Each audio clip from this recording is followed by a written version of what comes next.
Fox Sports. We are Black We are the Lions. The Indians enter the month of August riding a 3-game win streak thanks to tremendous starting pitching.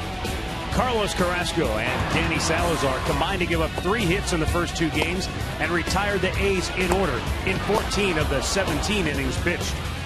Tonight, Cody Anderson makes the start. He'll try to make it an entire turn through the rotation with strong starts. Next on Sports Time Ohio.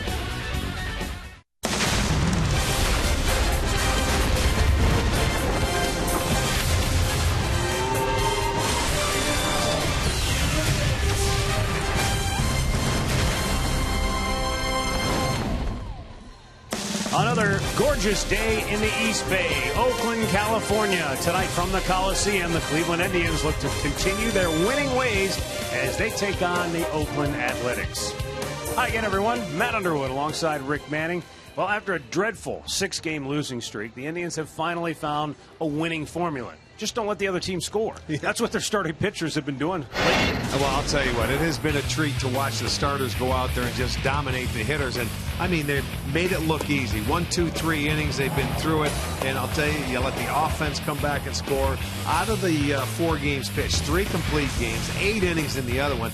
And, you know, there is a loss thrown in there, believe it or not. But, you know, combined 1.03 ERA, 3-1 record. That is what this team is going to be built on. But you can't always do it by the good pitching. Sometimes you're going to have to score as well. But they've scored just enough to win. Well, they have flat out dominated the Oakland lineup in the first 2 games of this series. We'll see if Cody Anderson continues that here tonight. Offensively, a spark plug coming from out of nowhere, seemingly. Michael Bourne, who has really struggled this year, has put it all together now. He is sizzling. Well, he had the big hit last night driving in the second run, and since the All-Star break, Michael has really turned it around. Hitting .389, he has 3 doubles, 4 stolen bases. That's the thing you wanted to see. They got him to create a little energy, steal some bases, be a big part of it. They thought he was going to do it at the top of the lineup. He's doing it down at the bottom part of the lineup, but it's still doing it. And remember, last night he made a great running catch in center field on a dead sprint. That shows you the legs are feeling good and hopefully a sign of good things to come for Michael Bourne and the Indians. We're back with tonight's play-by-play between the Tribe and the Oakland A's coming up next. Cleveland Indians baseball is brought to you by W.B. Mason, the official office supplier of the Cleveland Indians. By McDonald's, I'm loving it. By your local Toyota dealers. Visit buyatoyota.com. Toyota, let's go places. And by the injury lawyers at Elk & Elk, proud sponsors of the Cleveland Indians. Call 1-800-ELK, Ohio.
catch. Dead sprint, he runs it down. What a terrific play by Mike Aviles.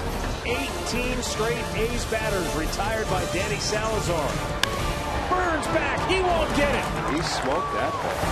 And the game is over. The Indians win it 2-1. And we are ready for baseball here at the Coliseum in Oakland, California on a picture-perfect evening. Let's take a look at the starting lineup for Terry Francona's Tribe tonight, brought to you by Progressive Insurance. Jason Kipnis once again in the leadoff spot, DHing. Francisco Lindor, the shortstop, will hit second. Then it's Michael Brantley third. Carlos Santana cleanup. Yan Gomes fifth. Lonnie Chisenhall in right field again batting sixth. Then it's Urshela, Bourne, and Aviles. Our Northern Ohio Honda dealer starting pitcher today is going to be Aaron Brooks. Brooks is was acquired in the Ben Zobrist trade here from the Kansas City Royals, making his first start. You're seeing his numbers at AAA Omaha, where he was 6-5, had 92 strikeouts. Don't know much about him. We'll get a look at him today, see what he has to offer. So his first start, he has appeared twice out of the bullpen this year, May 15th against New York and June 21st against Boston. So his first look at the Indians. Let's set the defense for you. And it is brought to you by Jeep. It looks like this. Kana is in left field, Fold in center, Reddick in right. It'll be Muncy at third base, Simeon at short, Sogard at second, Davis is at first, and Vogt is behind the plate. Stu Sherwater will call the balls and strikes. Phil Cuzzy is at first. The crew chief, Jerry Davis, down at second. Will Little is at third. Our window systems, game time temperature tonight. 72 degrees, just a very light breeze blowing out toward right field. This is about picture perfect, isn't it? You're not kidding. Glad to have you with us as Jason Kipnis stands in for Cleveland.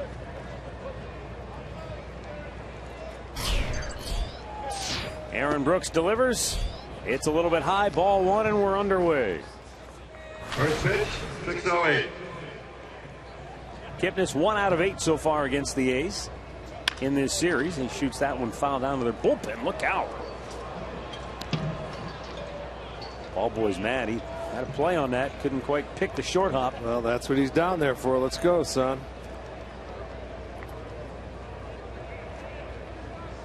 Kipnis has started the first 2 games on base in the first inning, a hit and a walk. To center field. Fold will give way to the left fielder, Canna. Makes the play for out number 1.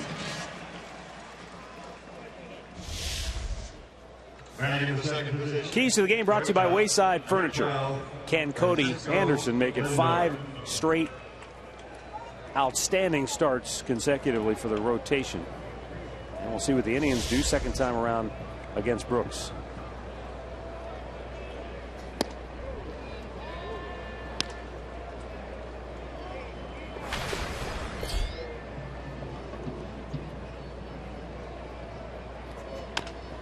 Little tapper to third, charging in.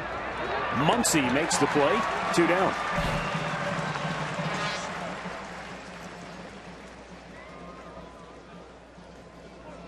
That'll bring up Michael Brantley. Max Muncy getting the start at third, his first action in the series.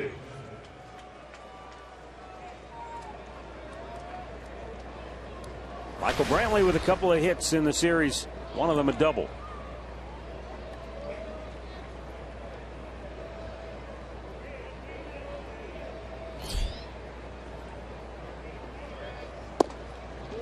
Fastball down and away. Call to strike. Brantley looks back at home plate umpire Stu Sherwater. Was not in agreement. Ball looked like it was, kind of going down and away. A little sinking action, moving away from him.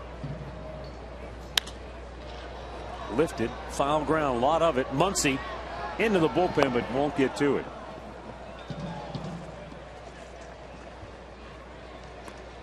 Boy, a lot of times.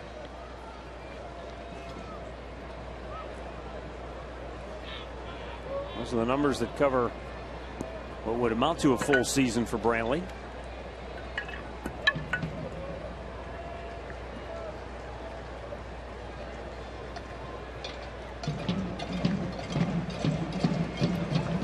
last night. Consistency, I guess, is the one word you say when you see Michael Brantley.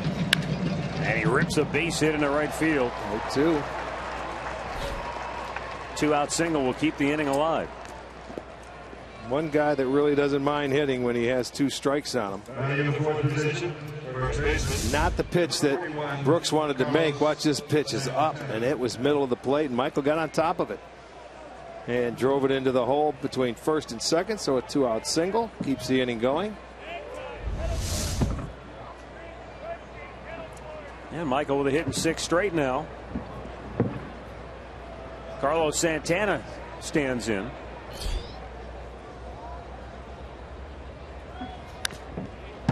Rick, this is an odd start time for us here in Oakland, and I don't know how much of a factor it'll play, but you notice that the home plate is in the shadows, pitcher in the bright sunshine. Right. Well, come tomorrow when it's a 1 o'clock start here, 1:05. We started at 7, went to 6:30 last night, 6 o'clock tonight, down to 1 tomorrow. 4 different start times. Yeah, I don't know if that's going to bother the hitters or not because he's in the sunshine. Catch made in left field by Mark Canha. And the inning is over. No runs, a hit, a man left. Oakland coming to bat when we come back.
First inning, and for Cody Anderson, this has been a year of first for him, but this start may be one of the most special ones he makes of his career. His family's from about 4 hours away north of Oakland, and right behind the Indians dugout, there's over 60 people from his family that have come down. For his parents, this is the only second time together they've been able to watch him live, because usually one of them has to stay back at home at the farm. It's a big day for Cody. I talked to Terry Francona about it. He says, look, I want Cody to enjoy this and make the most of this moment and remember it, because he has a lot of friends and family that are living through him. So let's make it the most for him and tell him not to worry about anything. Just go out and play your game and let your fans and family enjoy this. Well, Andre, I just hope that for Cody Anderson and his family and friends that he pitches better here than CC Sabathia did, who was from nearby Vallejo, because this was a tough place for CC to ever win. Yeah, it sure was. We talked to Tito about that, and he says, look, he goes, Cody knows what he has to do. He goes, I talked to him about it. He said, just enjoy it. Don't think about them being here when you're on the mound.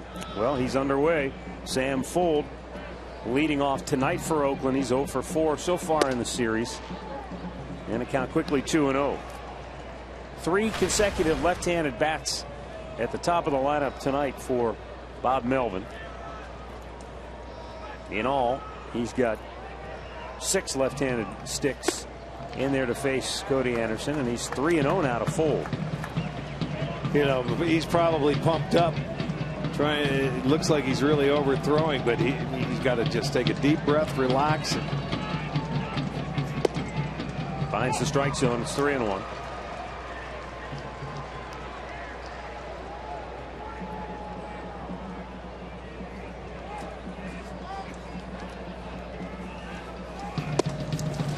walks him. And normally that's not him. He's not a guy that walks a lot of hitters. That's only his 6th walk.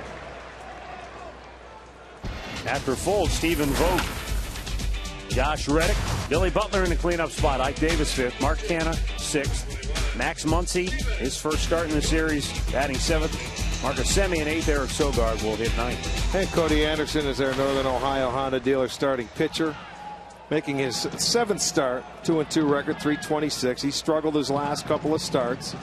One against Kansas City, went 5 2/3, gave up 7 runs, but the 2 home runs was a high for him. But he's a field pitcher. Let it go.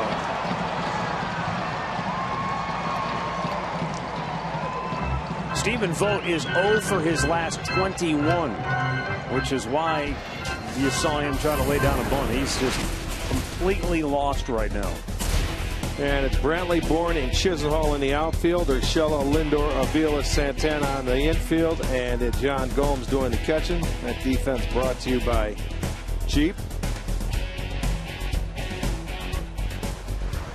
I listened to his comments after the game last night. He just sounded like a hitter who has kind of bottomed out in terms of the confidence thing. Yeah, you know, and it gets to you after a while. Here's a guy that he was, I think, getting a little pull happy, which a lot of hitters do. As he gets out in front and you're getting around the baseball. We see that a lot with Santana. This is a guy that he was swinging the bat very well when they came to Cleveland. Yeah.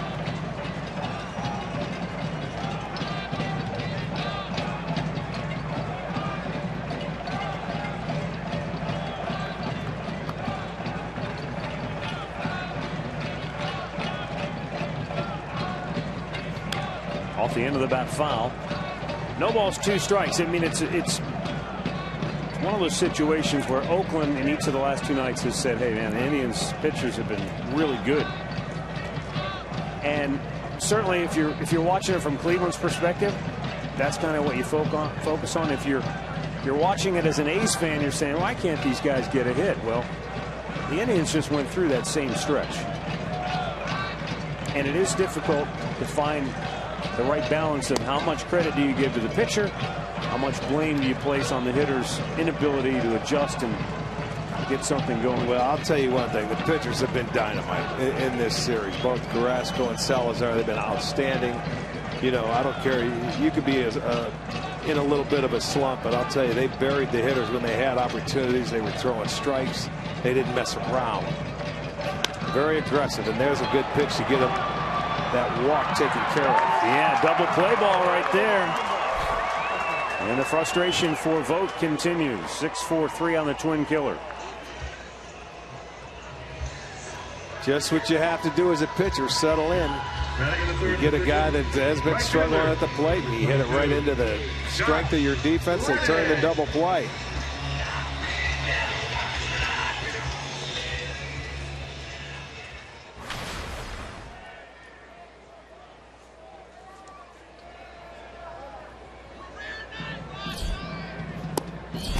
Well, anytime also, Matt, when we've witnessed too with the Indians that you're struggling to hit, you're struggling to score, everybody seems to put a little more pressure on themselves instead of relaxing and just move the line along. This is the one guy who has continued to be productive for Oakland. He hasn't hit the ice cold spell that many of his teammates around him have. He went too far in that check swing. It's 2-1.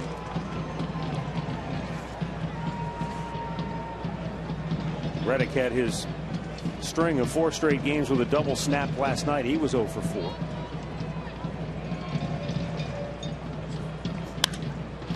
To left. And a long run into the corner. Brantley makes the catch a couple of strides in front of the wall to end the inning.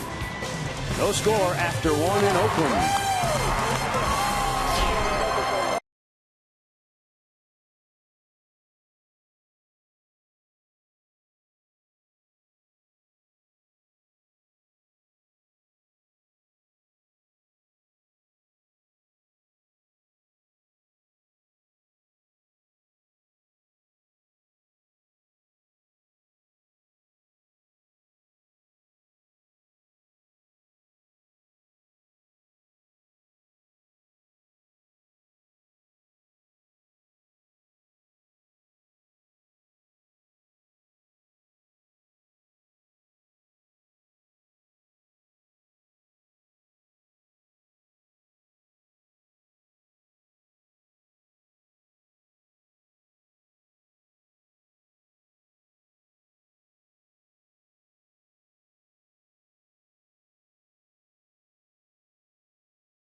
MLB.com at bat on your smartphone or tablet. You can stay connected with live radio broadcasts, stats, breaking news, and more. Download MLB.com at bat, the #1 app for live baseball.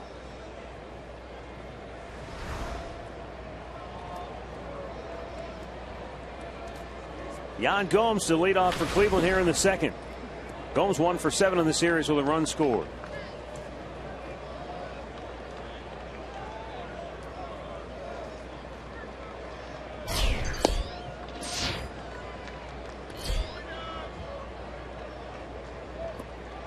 Fastball, curveball, slider, and a changeup. So your sort of basic 4-pitch mix for Aaron Brooks. Little two-seamer. It had pretty good movement to it. It might have been a changeup, 82 miles an hour. Yeah.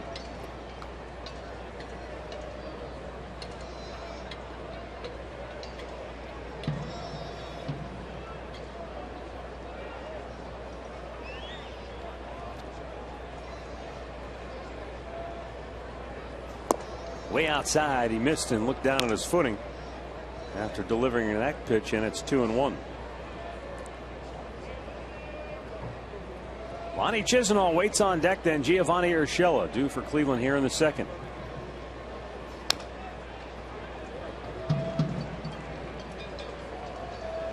And I mentioned it last night with Yan Gomes. You look at his numbers on the year. He's an aggressive swinger. He gets after it, but with the 6 walks against 55 strikeouts, you don't want to change the type of hitter he is. You don't want to take away his aggressiveness, but does he have to make some type of an adjustment? Yeah, to... you know, he's a good low ball hitter. You know what I mean? And he's swinging a lot of pitches up in the zone. When he gets down in the count, he sometimes not patient enough. Hits it right at the shortstop, Semien, who throws it out here, 1 away. Our player profile brought to you by Levin Furniture. Aaron Brooks, a former 9th-round pick by the Kansas City Royals 4 years ago out of Cal State San Bernardino. So he's coming back home to California after the Royals traded him in the Ben Zobrist deal.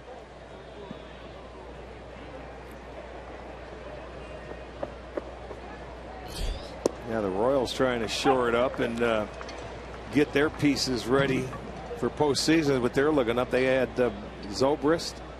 So, of course, Oakland always looks for pitching. And Zobrist today, homered from both sides of the plate in Toronto for Kansas City. And it's a situation where, I think in trading Brooks, obviously Kansas City feels pretty good about where their pitching is right now, or they wouldn't have traded the amount of pitchers that they dealt away. Yeah, to get Cueto and it was 3 lefties for Johnny Cueto, wasn't it? Yeah. But what's interesting with Brooks, Rick, is that coming up through the system, he's one of those guys who's, I suppose you could compare him in some ways to Cody Anderson. The scouting reports, even his manager, who had him a couple years ago, said he doesn't have a nasty one of anything. He doesn't have that 2-strike put-away pitch. Right. Everything's pretty consistent, pretty good, but... Well, then it comes down to command. When you're pretty good and you're not, you don't have a put-away pitch, it all comes down to command and pitching ahead of the hitters. That's his first strikeout tonight. This went right at him. Let's see. Fastball, there it is. Chisenhall was underneath that pitch. That was about belt high.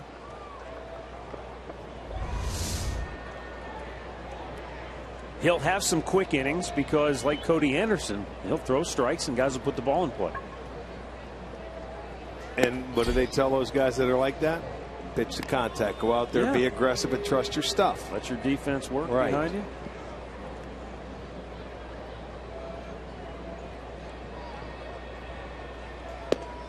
There's a little breaking ball in for a strike to Giovanni Urshela. 1 for 7 so far against the A's in this series.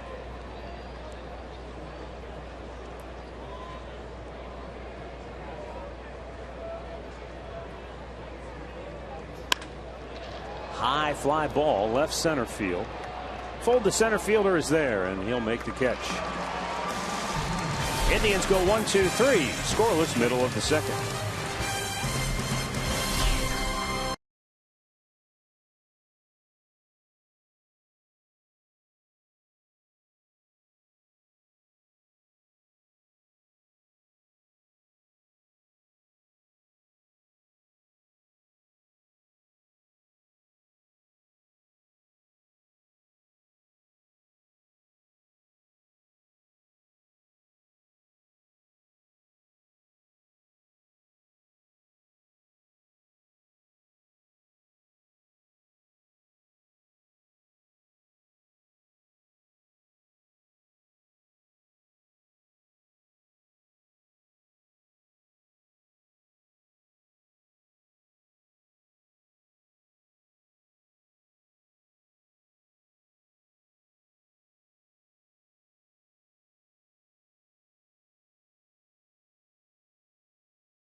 Billy Butler going to lead it off for the A's.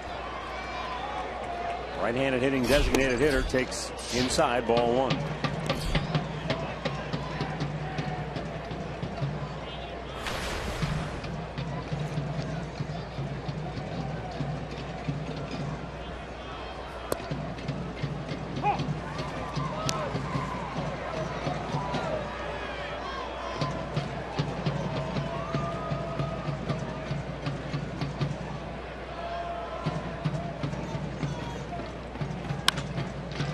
The middle, and that gets through. So Butler is aboard for Oakland to start the second inning.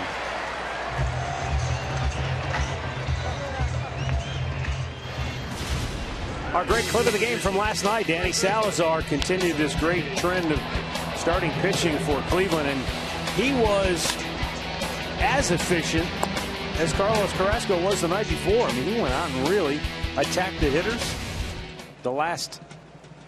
He retired the last 18 in a row that he faced. And then Cody Allen worked a 1-2-3 ninth to make it 21 in a row for Cleveland pitching. I know the A's don't like to face him. 16 2/3 innings. He's 2-0. He's pitched great against him. 8 2/3 his first start, 8 innings last night. Well, the Indians and A's have played 5 games this year, and Oakland has scored a total of 10 runs.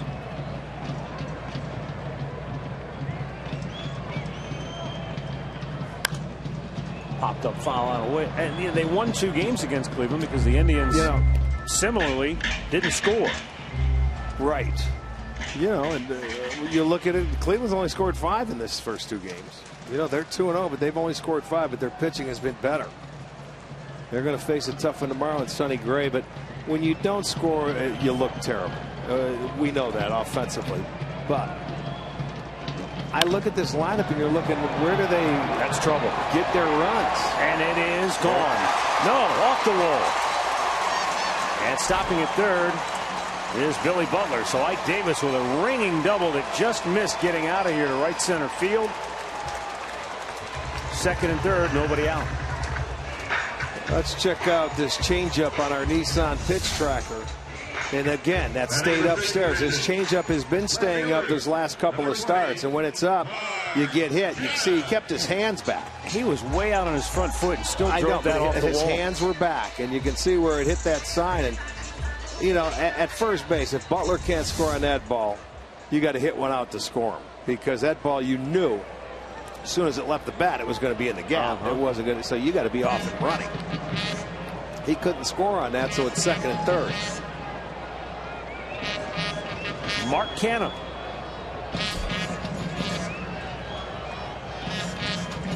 And the rookie hits a ground ball to second. And Aviles is out. Here you go. Butler scores 1-0 Oakland. Butler scores, but you got Davis at second base. It doesn't go to third on the ground ball to second base. It's hard to figure. That kid did his job. I mean, that's what you wanted.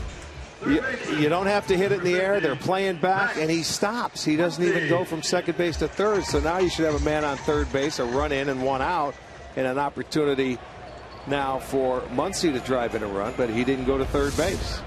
Base running mistake.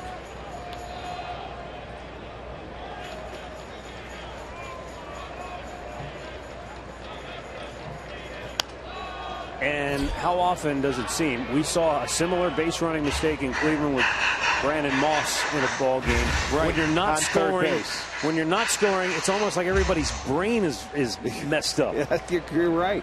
Like they haven't been out on the bases in so long they don't know what to do. I mean, that's just a routine ground ball to the right side. You got to go to third base. Well, that's a break for the Indians. All I can think, Rick, and I know what you're going to say. He peaked at third, and I wonder if he was thinking, is he going to try to score or not from third base? Well, you do have to make sure he's going in, but the infield's back. I don't know what else to say. Max Muncy, a little tapper. Cody throws to first. 2 down. Okay, they get their second out, and now Cody has a chance to get out of this inning, minimizing the damage. Our stat of the game brought to you by Buick. Indians giving up 2 hits or less in back-to-back games for already the second time this year. And since 1914, it's the first time it's happened twice in the same season. So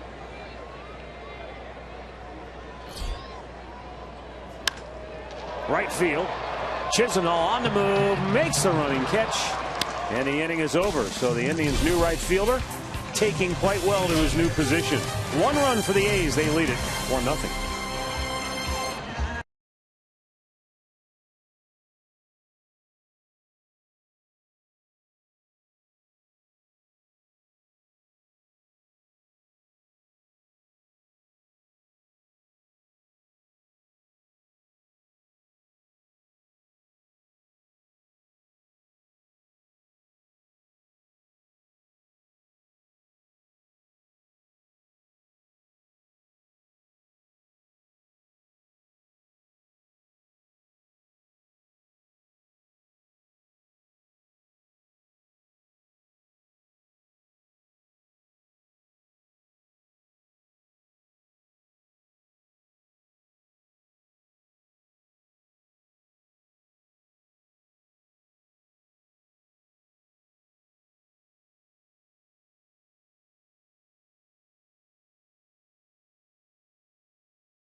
Is open to all fans at Progressive Field. $13 district tickets presented by Sports Time Ohio are going quickly, so get yours today. Tickets are available only at Indians.com/district ticket. Michael Bourne will lead it off for Cleveland here in the third. Drive down 1-0. Bourne trying to bunt, but he fouls it back.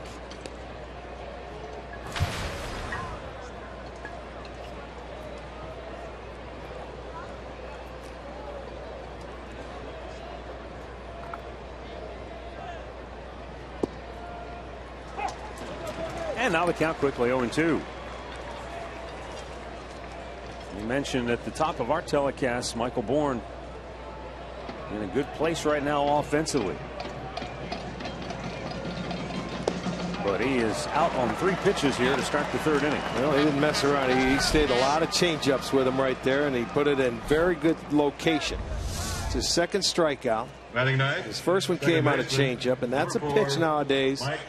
You've never faced a guy. You can see it going down the way. It's 82 miles an hour. It's about 10-mile-an-hour difference from his fastball, 10 or 11. So it could be a very effective pitch for him tonight, especially if he locates it there against the lefties. Pitches outside, and it's ball 1 to Mike Aviles.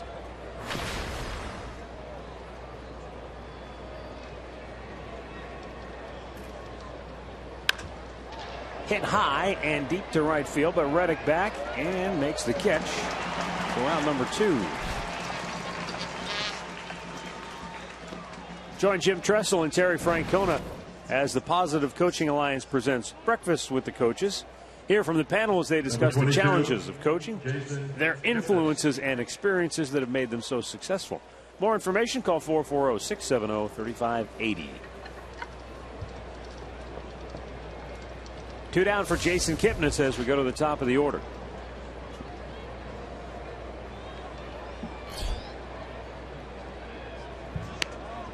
And he tries to bunt, and it's foul.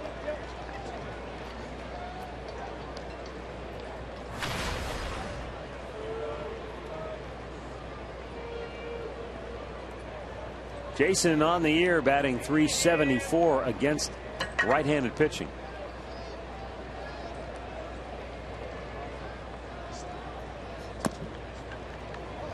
And now he's quickly in the hole, 0-2. So we're starting to see Brooks settle in now. I mentioned before that he can get some fast innings because he throws a lot of strikes. He only needed 3 to strike out Bourne. A couple of pitches to take care of Aviles. And now Kipnis down 0-2.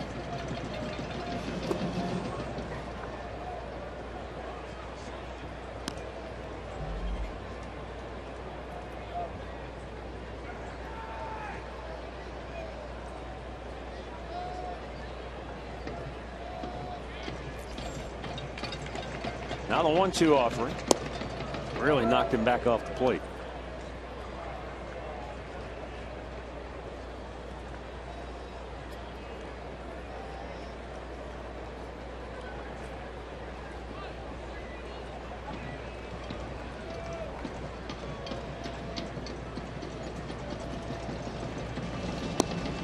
Again, he's trying to go inside, but he's missed by a wide margin, and now the count is full. Well, he's keeping you honest in there to maybe go away with that changeup. I'm just looking out there. How quickly did that sun leave from where the pitcher was to now? Like He's 5 covered. minutes.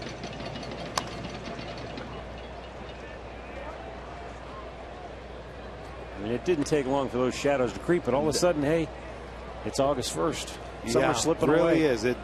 You're right. Hard to believe.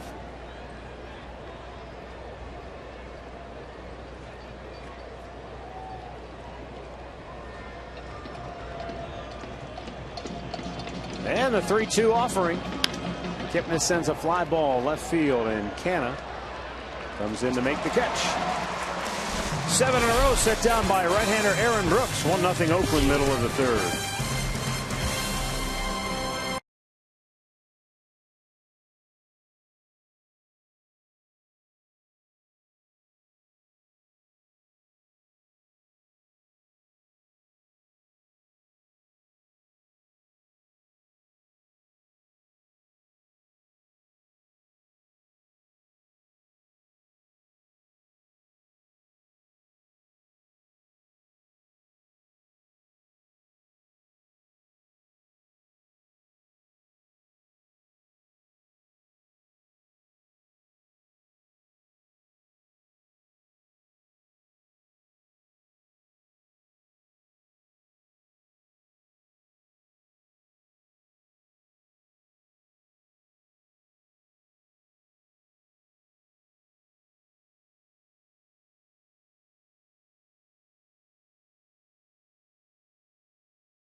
Time brought to you by Miller Lite. Late Saturday afternoon start here in Oakland. 1-0 A's. Eric Sogard will lead off here in the bottom of the third.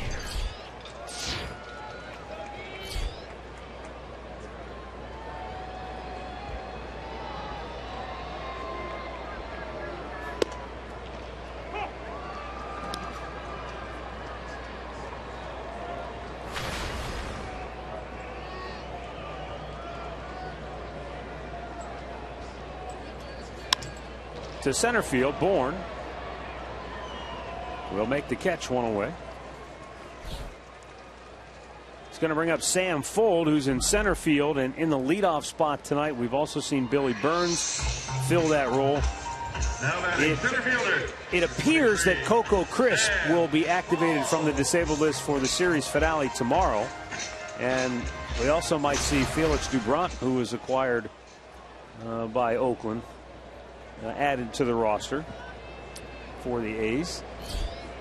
Speculation is that Max Muncy, who's at third base tonight, might be turning back around and headed to the minor leagues because Brett Lawrie, pretty much going to play every day. Right. I got you. But Coco Crisp, the former Indian, has had a rough year. He had elbow surgery. He's had the neck problem that's kept him on the DL, but he's had his rehab stint. By all accounts, is ready to roll. Well, they can certainly use him. You know, you come back, they need a veteran guy in that lineup.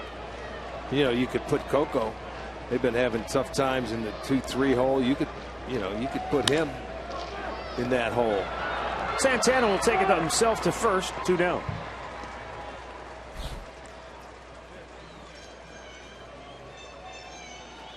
Injury report brought to you by the injury lawyers at Oak and Oak. Now, A.J. Burnett, that's a tough loss for the Pirates as their quest to catch St. Louis. They're 5.5 back of the Redbirds. C.J. Wilson, we won't see him when the Tribe goes to Anaheim. And Devin Travis down for the Toronto Blue Jays, who lost 7-6 to Kansas City this afternoon. That's been a whale of a series.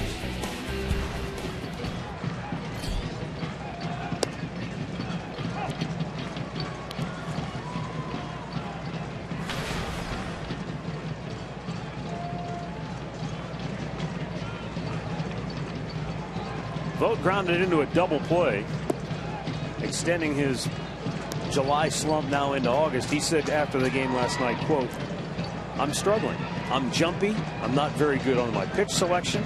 I'm not getting anything to hit, and I'm not being patient enough. It's been a really bad month for me, and it's frustrating." Yeah, it is frustrating because you know, or you feel you know what you're doing, and you can't change it. You can't get out of the rut, you know, because you keep trying harder and harder. Sometimes you see that leg kick.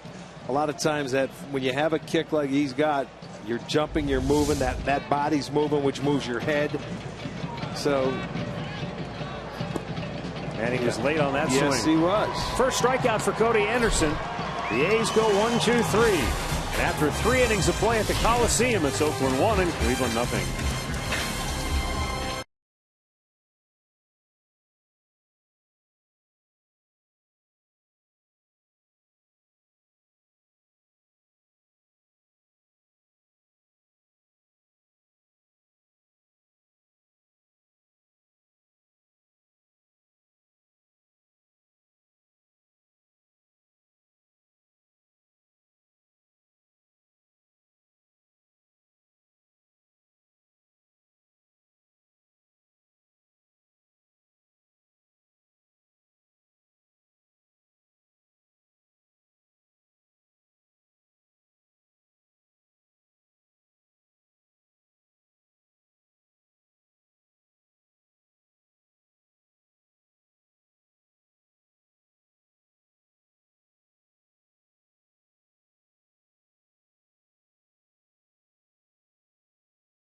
fans who do come out to the Coliseum are one of a kind.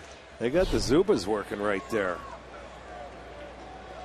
With the tops, it's a nice costume. Is it Halloween? I don't know what else to say.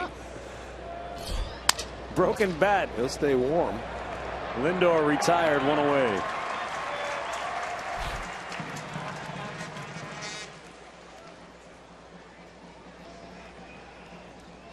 In the series opener here, 13,173 was the announced attendance. That was the third smallest home crowd of the season for Oakland. But last night, they came out in full force, 28,000 for the fireworks show. Doesn't look like a bad crowd here tonight.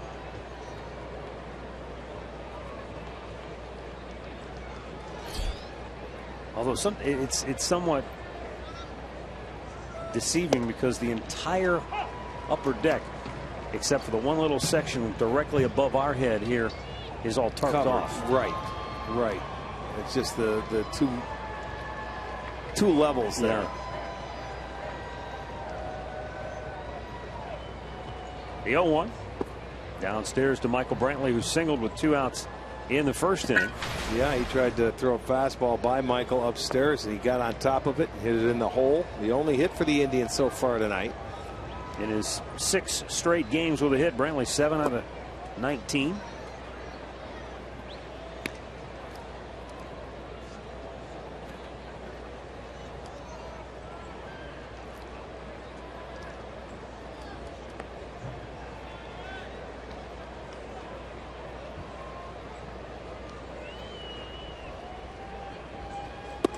That's up high.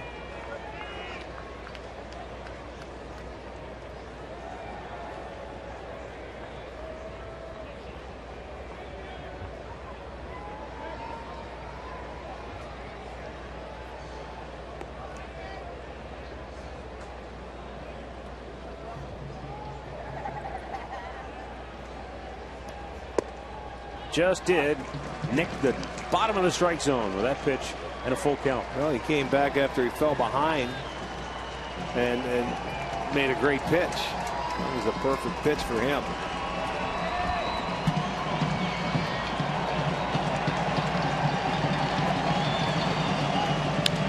And a breaking ball on the 3-2 pitch to center field. Fold makes the catch 2 down. Well, KeyBank Kids tickets are just $15 for kids 12 and under the purchase of an adult ticket. And kids tickets located in the new family deck out at Progressive Field. Offer only available at Indians.com.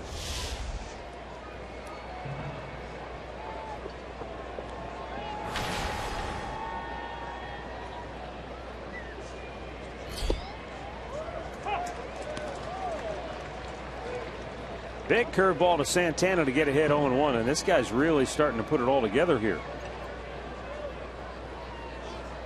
Santana trying to beat the shift, but the bunt is fouled back. Again, another 2-out attempt at a bunt. I think that's the third guy we've seen do that, isn't it? Well, it is in this series. Jason Kipnis did it earlier. Santana, and it was somebody else the other. Oh, Tyler Holt did it the first game. I was thinking of Bourne. He did it leading off the inning, though. Bounced in the dirt. You know, you don't bunt with 2 outs in an inning unless you're going to steal second base and do it on the first or second pitch. You try to hit a double is what the goal is. And I don't know why somebody's not telling these guys, you know, hit a double. You're in the middle part of the lineup. What's Carlos bunting for a hit for? Don't understand it. To first, Davis. Indians go 1-2-3, and the A's maintain a 1-0 lead.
Fan photo, use the hashtag STODataStrongFan for a chance to have your photo shown during one of our telecasts. It's all courtesy of T-Mobile.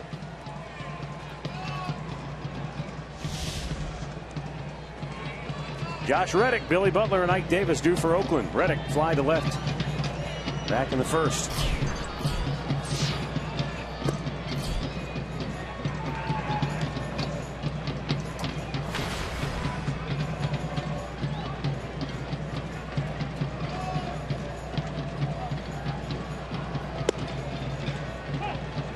One ball, one strike.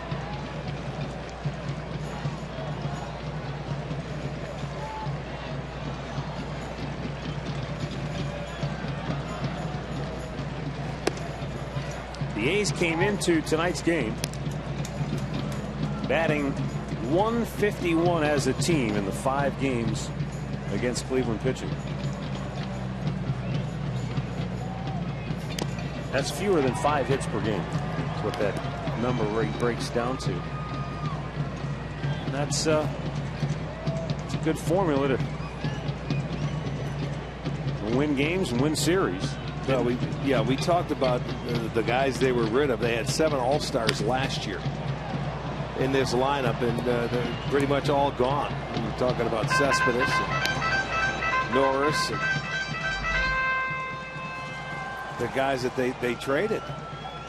Well, at least in the case of Cespedes, you can understand that because they were going for it. They were trying to load up their pitching, thinking that would put them over the top last year. But some of the moves they made in the offseason were the ones that I can't imagine what Oakland fans thought if the rest of us were wondering what they were doing, trying to accomplish. I mean, the Donaldson deal is one that's just... It's a head scratcher. Yeah, because he's a young player. He's under control, which is a perfect scenario for Oakland. Well, and he was a leader here. Wow, down and in. Anderson strikes out Reddick. Back-to-back Ks. One down here in the 4th. This will be our Circle K strikeout tonight. Cody Anderson comes back and made a good hitter look pretty silly.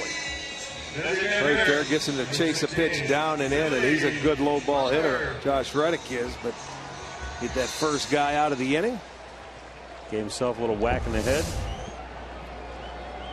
Billy Butler, he singled and scored the only run of this game in the 2nd inning. Takes a little bit outside ball 1.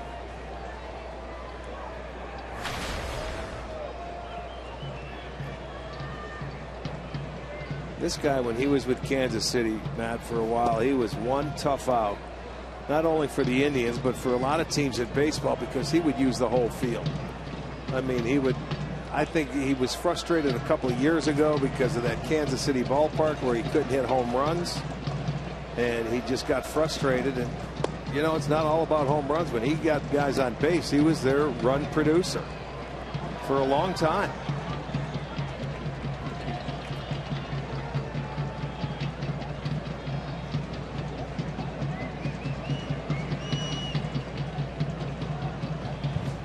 But he had a big option, and Kansas City said, nope, we're not going to pick it up. He ended up signing a free agent deal here with the Oakland A's for 3 years. And they went out and got Kendrys Morales.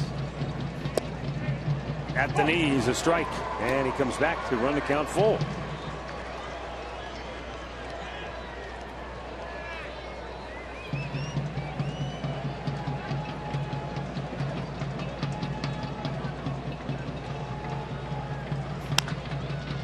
Fouls that one third base side. There you go. There's the play he made. Nice job.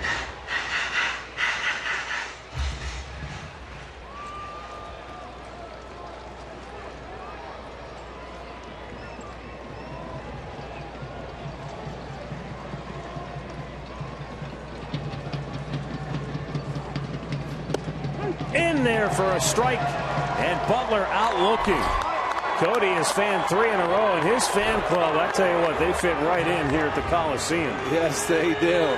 They are getting after it. Number 17. He comes back with a changeup, and it just locks up Butler. He must have been looking for a breaking ball, something away. Key with a very good changeup. 3 straight strikeouts for Cody Anderson. I think the Cody Club could give any of these fans a run for their money. Yeah, that's nice to have here.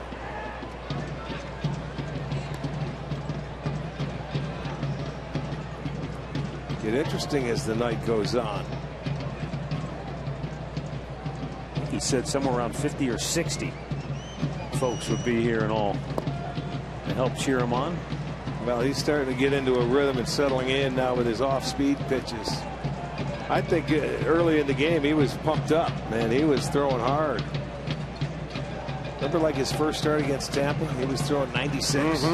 You know, and after he settled down a couple innings, boy, it was boom, boom, boom, boom, everything down, changing speeds, moving it in and out, and he was like that for his first 4 starts.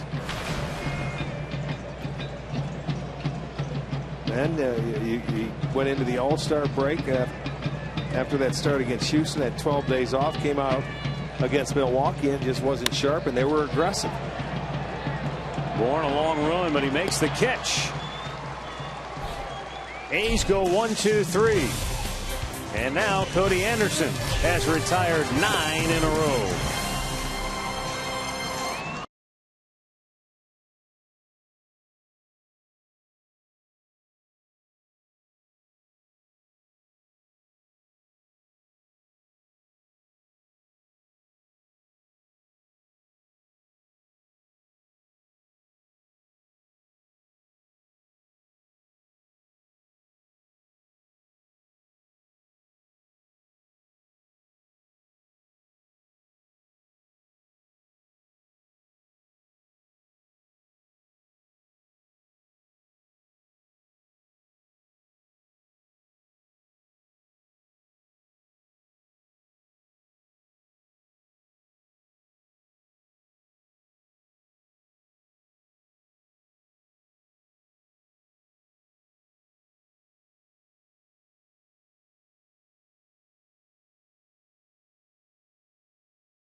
Ohio Honda dealers. By the Cleveland Clinic. Call for an appointment today.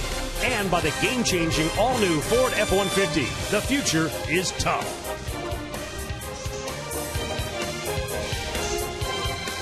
Well, that was a shot of downtown San Francisco across the bay. We greet you tonight from Oakland, California. Coliseum, where the Indians trail the A's 1-0. 5th inning. See what both pitchers have done so far.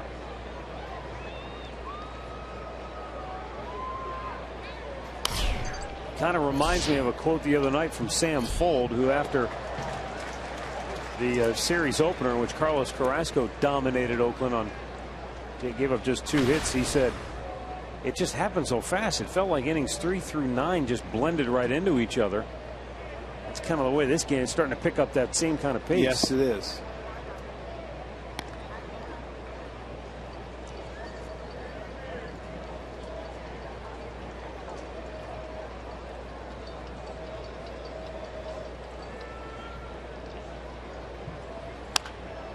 Rolls it to third.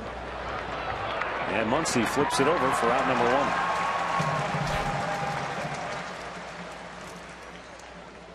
Let's get on to Andre Nadu, who has an update for us on Lonnie Chisenhall. Yes, Lonnie Chisenhall had 3 hits yesterday, and we talked today a little bit about if he changed anything in his hitting stance. I know yesterday, Rick, we talked a little bit about getting to the fastball. He says he's lowered his hands a little bit, and he's trying to get rid of the coil that he had. He kind of coiled up before the pitch would come. He's trying to be quicker to the ball and hit it in front of the plate rather than the back of the plate. Well, it's always nice if you can get they say, get the head out, get the barrel head of the bat out, especially on a fastball. I mean, that's why every hitter, I mean, he's geared to hit the fastball, and when you get one, you shouldn't be tardy on it. He fouls off a lot of good fastballs to hit. Here we go right here, fastball, and he was a little tardy on it. It wasn't out front there. He's got to get ready to. He's got to be a little bit quicker. But when you do that, that's what you got to be careful of. Now you just go into protect mode and try and hit the ball. I think with 2 strikes, it holds you susceptible to that changeup or breaking balls. You know, when you're geared for that fastball, but you have to keep your hands back, and you got to change when you get to 2 strikes. And a lot of hitters don't like to change their swing.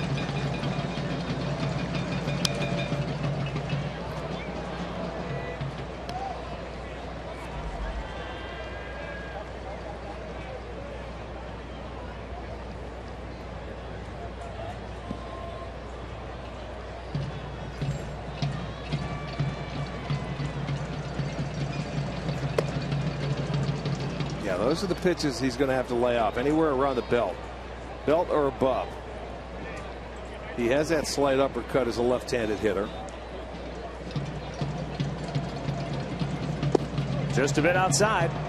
So Lonnie's showing a good eye at the plate here. Has worked the count full.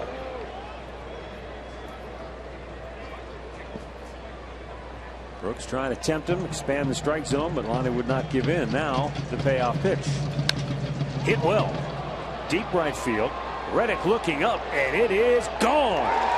Lonnie Chisenhall clears the high wall in right center field, and that ties the game at 1. Chisenhall's 5th home run of the season. Well, he got to the count. He took a nice pitch on the outside part to bring the count to a full count, and then he got after a good low fastball. Watch the location of this fastball. It's got to be down. Now batting. There it is. It was down a little above the knees, and he gets the barrel of the head to the bat. There it is, a low ball hitter. And he hits the home run, and it ties the game up. Good swing right there, stayed on it, cleared the fence. And I know the Anderson family was happy for that.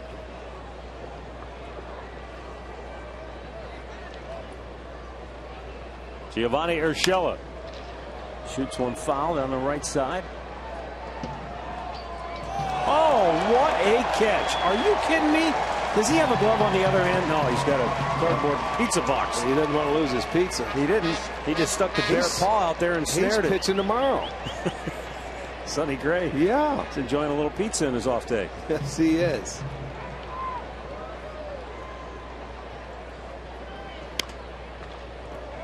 Urshela bloops one to the shortstop Semien. I mean, not only is that a great play, but he's looking into the sun. Well, that's why he has the shades.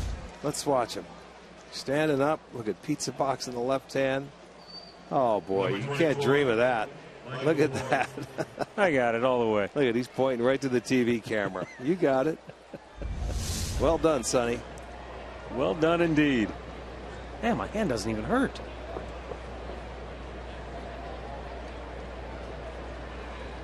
Michael Bourne looks at a ball down low.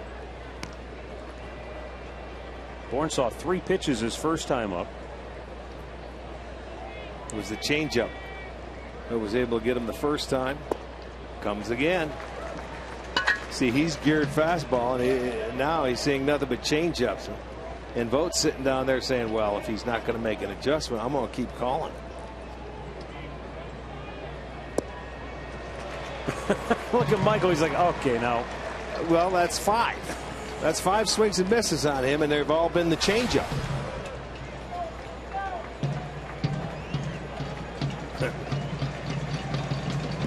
Again. Make it 6. Inning over, but Lonnie Chisenhall launches one to deep right center field, and the game is tied at 1.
is that?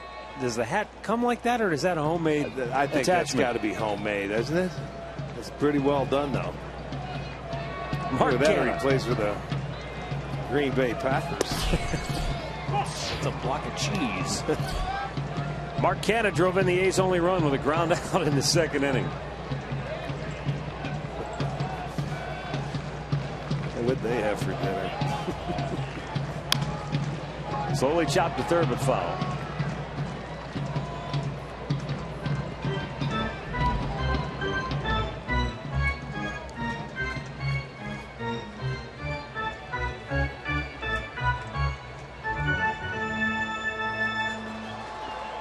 One our score here in the fifth inning.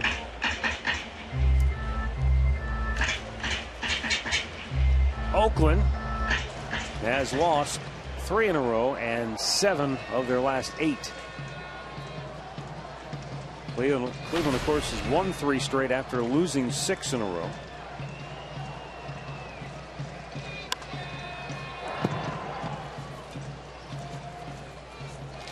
Well, something the Indians have done very well this year has been 4-game series. This is their 7th 4-game series this year. They're 4-1-1 at this point right now. Yeah, that one's 1-4. They've lost one and they split one. What do you make out of that? I don't know, but it's hard to win a 4-game series. You know, from anybody, win 3 out of 4. Swing and a miss. What do I make? It's tough to. Canha arguing with the ball. Well, he's going to hit the come ground. out. He's going to look for help. He's going to ask him to get some help from first or second base. He's going to ask his umpires, you know, just ask for help, please. And, you know, usually they will. Here comes Phil Cuzzy.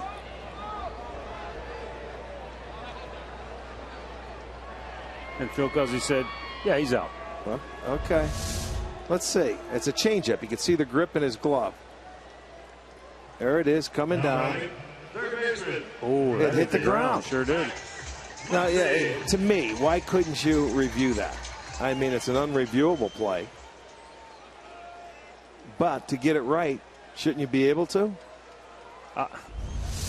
Yes. That's Short what answer? Yes. Yeah, that's what I would think. I know. But what I understand that in this initial phasing in of instant replay, Muncy crushes one at deep right field. Lonnie Chisenhall going to play it, and it's going to hop the fence for a ground rule double.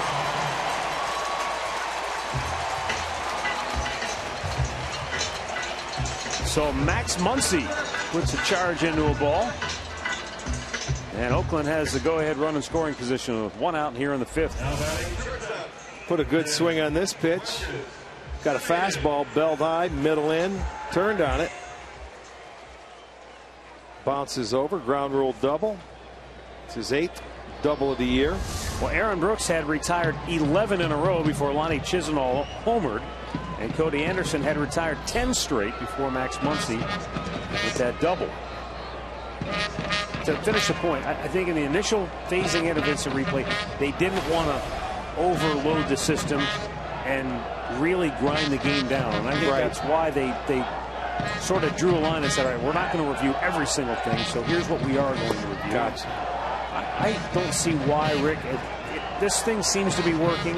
It's not grinding games to a halt. No, it is not. And I think it'll get quicker with the reviews. And I think in the future, those kind of plays will be reviewed. I agree with that. I mean, the object is to get the call right, no matter where it's located and whether it's in front of the umps or not. And I'm sure they'll tweak it every year.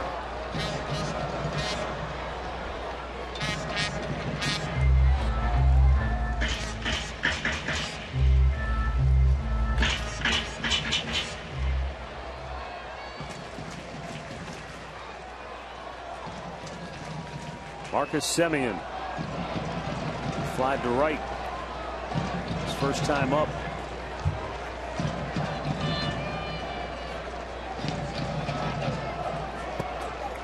It was Semien's very costly error that hurt Oakland last night. They were leading 1-0 in the 7th inning. And again, when you're not scoring, every little mistake gets magnified. But there were 2 outs.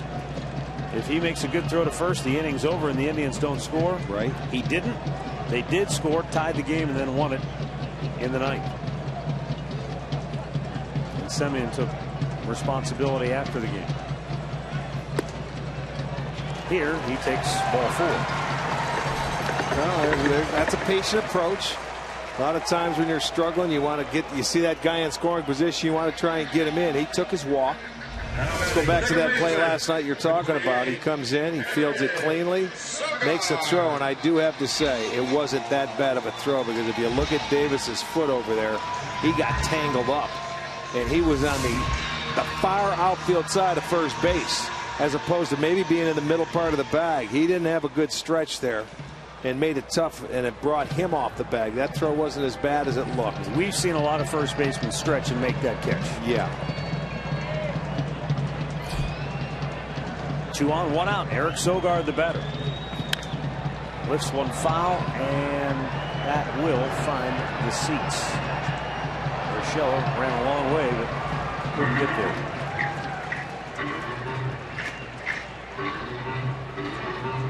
Let's go down to Andre. You know, the one thing Cody Anderson told me a couple days ago, he goes, man, I'm just trying to find my rhythm. He said when he got to the All-Star break, he took a deep breath. He traveled down to Texas, and he just hasn't had his rhythm since he's been back after the All-Star break. I'm talking to Terry Francona, and he said, look, I just tried to lessen things for him. They were trying to teach him a cutter, and he says he's a fastball changeup guy. Just worry about that. Won't worry about all the other stuff as we go forward. Seems like tonight he seems more in the rhythm than he has been his last 2 starts. Yeah, it always seems like when you go into a little funk or a little slump in baseball, you know what you do, you get back to basics. Base hit right field. Muncy around third, throw to the plate. He is out at the dish. How about Lonnie Chisenhall? Nice. I mean, Indians' new right fielder made a strong throw to the plate to get him. That was a great one-hop throw, and I mean, it was on the money, very accurate. Look at him, he's laughing. Those guys in the dugout, I can't believe it. He comes right up here. It's going to be our McDonald's. I'm loving it. He got rid of it quickly. One-hop bullet right there to Gomes, an easy play. That is, I mean, right on the money.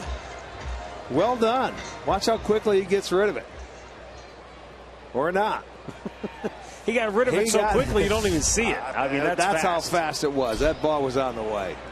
So Eric Sogard with the base hit, but they can't get the run home on a great throw by Chisenhall. Boy, big play. He's going to get another chance. Base hit right field. They're going to wave him. Chisenhall's throw. Cut off. Throw to third. Oh, my. Another run will score.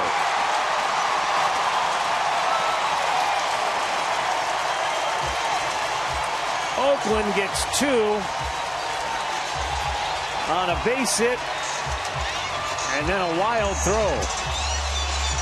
Well, I'll tell you, that was great action right there. Chisenhall comes back up. He had to lay back on this when he was a little deeper. Now, the thing that he does correctly is he hits his cutoff man. Santana cuts the ball, which is fine, but his throw to third is wild. Nowhere close, and the foul territory allows another run to score and another runner to move up. I'll tell you what, that was well done. Back-to-back hits. It's just a bad throw and the error by Santana that hurt. I mean, when you throw somebody out at the plate and then you come right back and have another opportunity, that's hard to do. But he hit your cutoff man. That's all you have to do as an outfielder. They had a play at third base. It was just a bad throw. So now they retake the lead, make it a 3-1 game. And they have a runner at third base.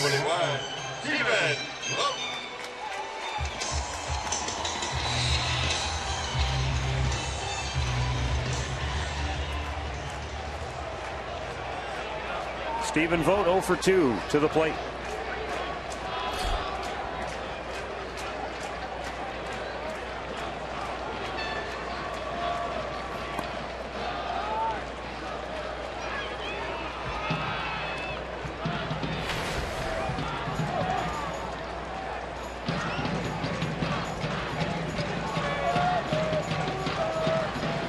So Oakland with 3 hits in the inning, as many as they had in the first 2 games combined.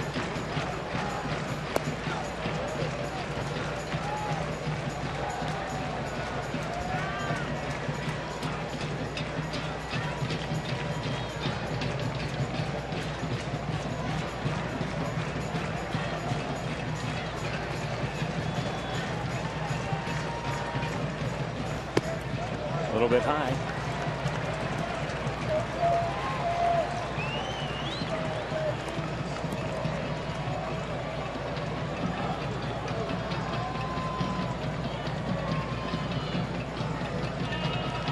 Fold the runner at third base.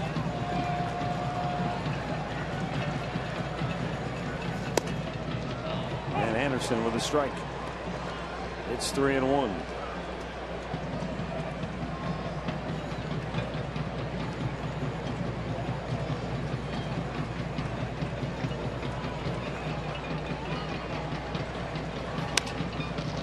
Bouncer to second base. Anavilas throws wildly, but Santana had his foot on the base to end the inning.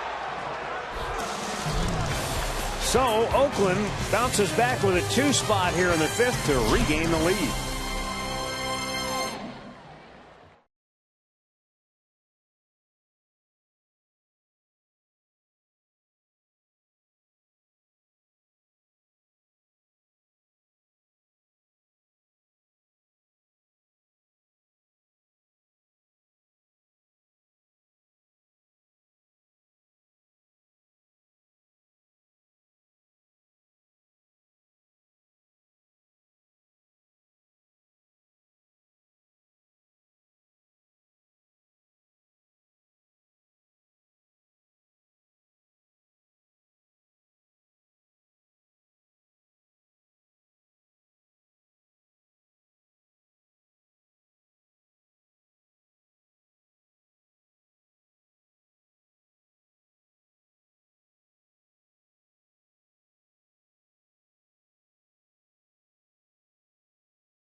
Will lead off the 6th for Cleveland. So far tonight, Tribe has just 2 hits. A 2-out single by Michael Brantley in the 1st, and the solo homer by Lonnie Chisenhall in the 5th.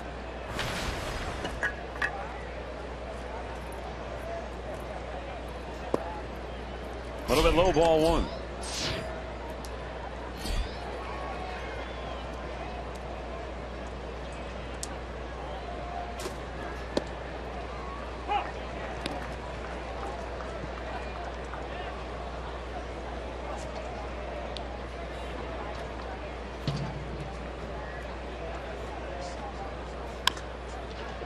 Bounce foul. Neither team has been able to play a clean game thus far in the series. They've now combined for 6 errors in the first 2.5 games. Well, and maybe that's why these 2 teams are number 1 and 2 in unearned runs allowed. Up the middle, backhanded by Sogard. 1-0. In-game recap brought to you by your local Toyota dealers. Mark Canha with an RBI ground knock out Oakland its first run on the 2nd. Lonnie with the solo jack in the 5th. Tied it, but quickly back came the A's.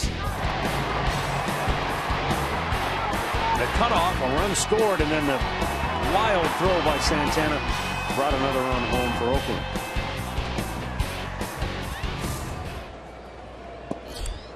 A curveball drops in for strike 1 to Jason Kipnis. He's 0 for 2 twice. Now you're going through that 3rd time, and you haven't seen him throw many curveballs first pitch strike, have you? Starting to come through that 3rd time and showing a little something more. But he's quickly ahead of Kipnis, 0 and 2.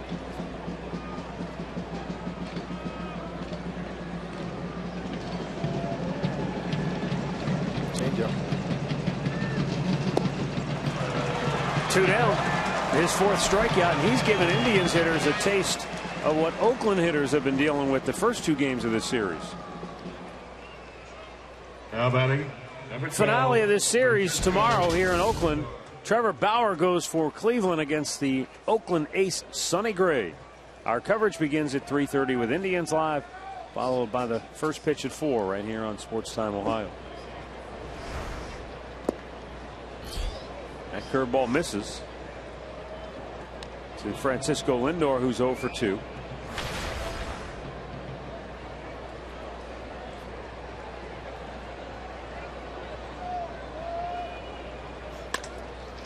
Up the middle, and that gets through. Well, Lindor's 4th hit in the series.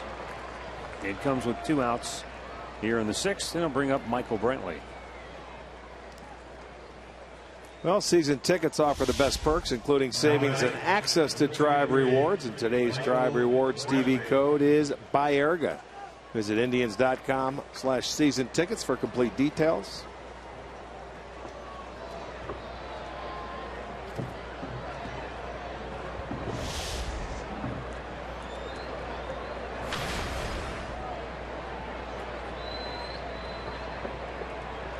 Brantley singled in the 1st with 2 outs and then fly to center in the 4th.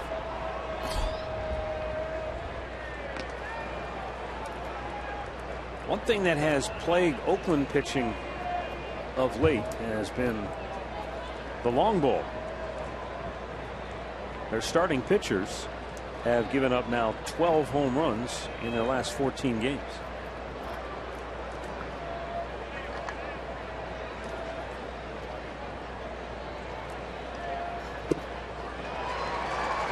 Changeup has been really good tonight.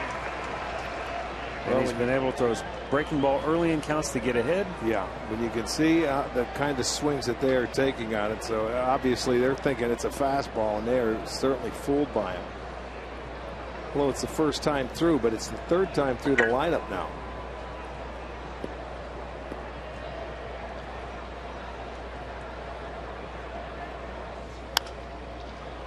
Brantley bloops one to foul territory. Inning over. Another changeup. No runs ahead, a man left. Middle of the 6th. Oakland 3, Cleveland 1.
Strong fan photo of the game. Don't forget, you can tweet your photos to us using the hashtag DataStrongFan, STO DataStrongFan, for a chance to have one of your photos shown during our telecast. Thanks to Megan for her photo. Josh Reddick, he is 0 for 2 tonight.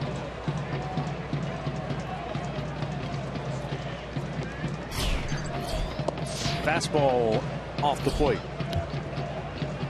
Reddick has flat out struck out tonight. And now 1 for 9 in the series.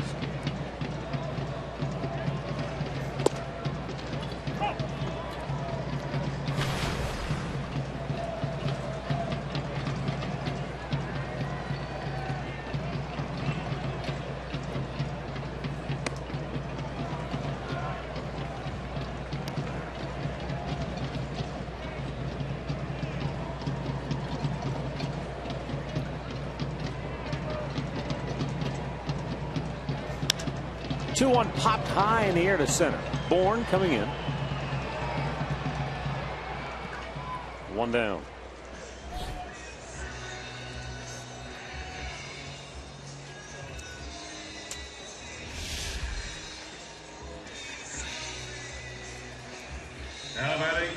Well, pregame with $2 domestic beers in the right field district.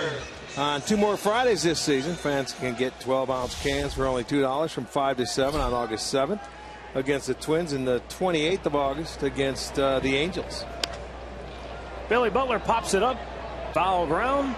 2 quick outs.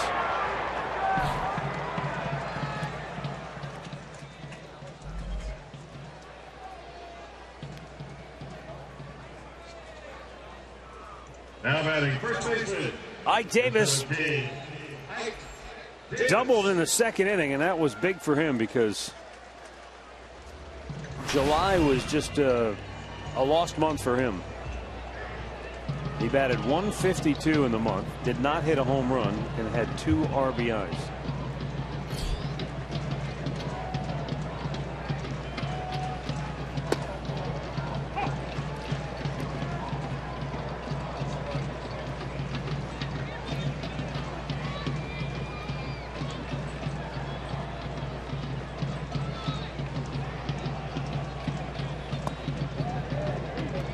Did not go. Will Little, the third base umpire. 1-1.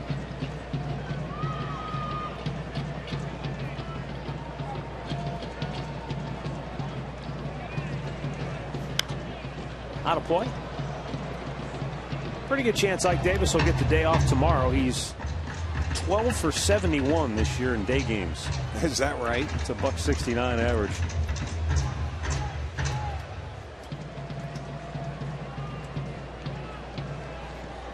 Night owl. Doesn't like to play during the day. Fouled into the. I'm not sure if Domi got glove on that or if he got right in the chest protector, but it's 1-2.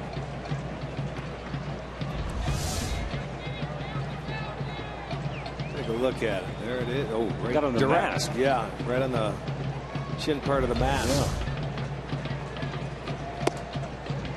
Just missed outside, and it's 2-2.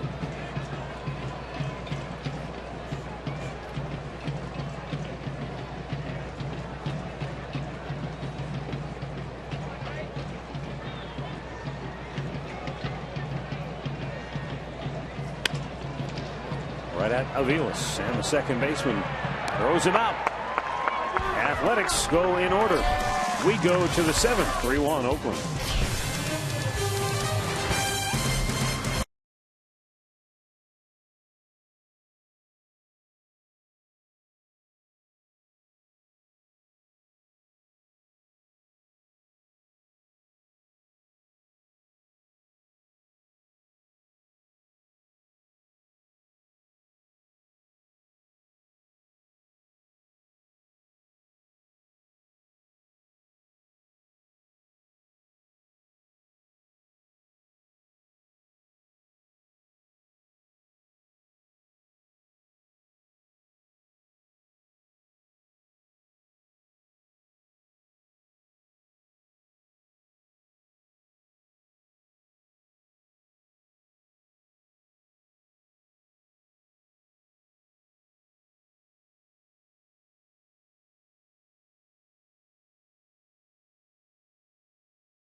Kia.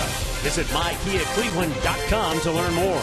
By Levin Mattress, located in all Levin furniture and freestanding locations. And by AT&T Uverse, has more channels on the go than cable. The rolling surf near the Golden Gate Bridge in San Francisco. On the other side of the bay, here at the Coliseum in Oakland, it's 3-1 in favor of the Athletics as Carlos Santana comes to bat here in the 7th. 0 for 2 on the night. Takes a called strike.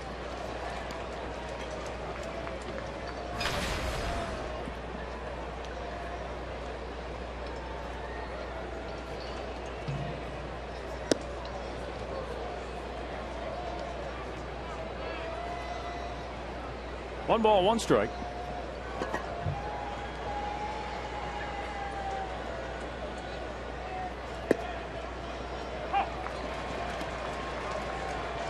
Santana with a dozen homers, 19 doubles on the year.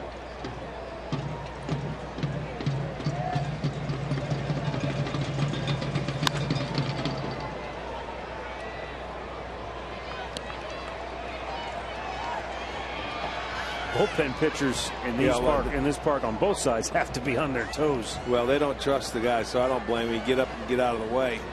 You see incoming. There's not barely a roof on that thing. Back in the day when they used to be good, don't think that those fans down there aren't hooting on you down there. When you're a bullpen pitcher, they were all over you.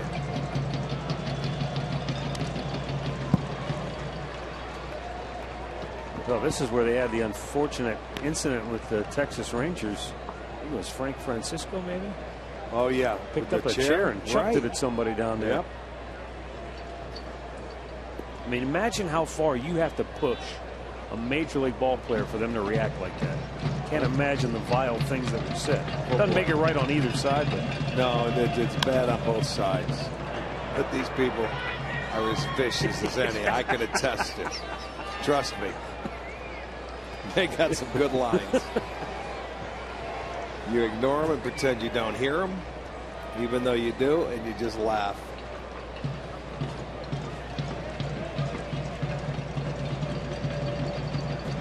A foul back out of play.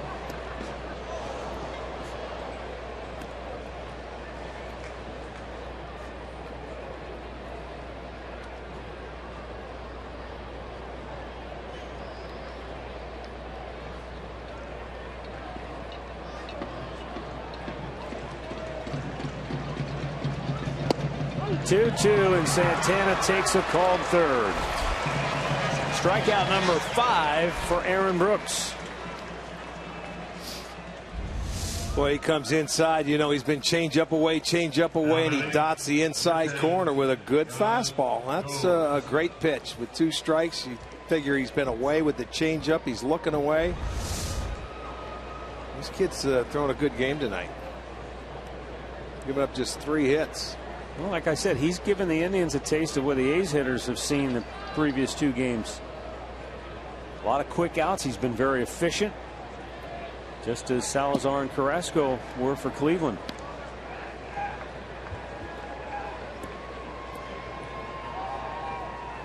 And that's not a knock on Cody Anderson. He's done a good job tonight. It's just one bad defensive play behind him.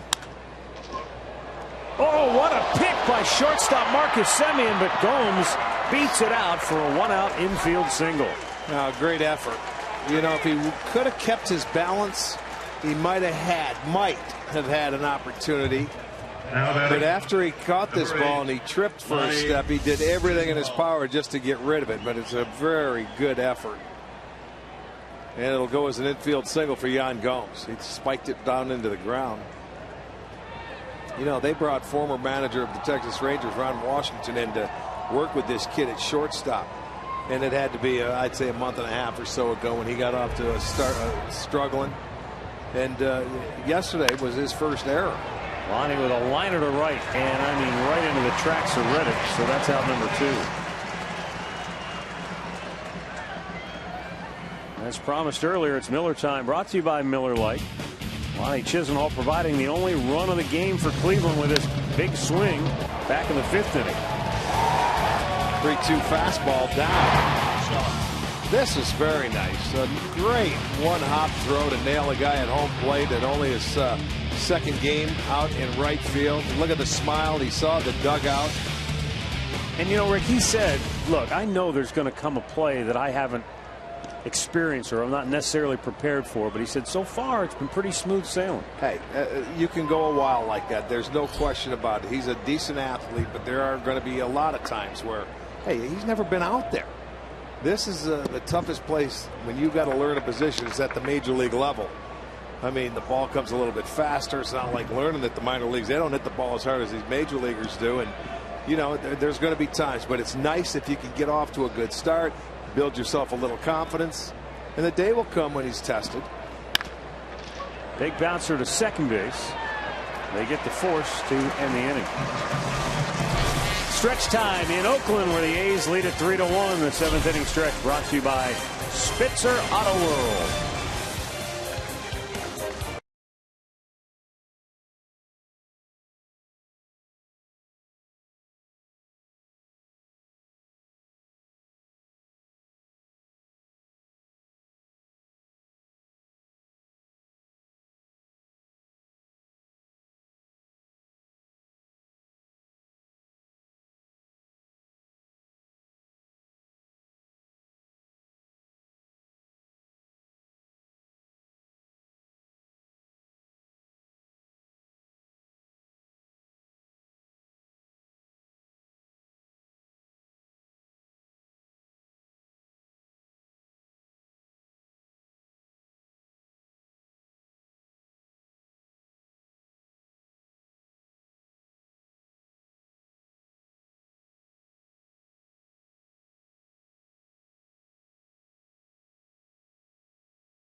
And Total Car Care coming up next here on Sports Time Ohio.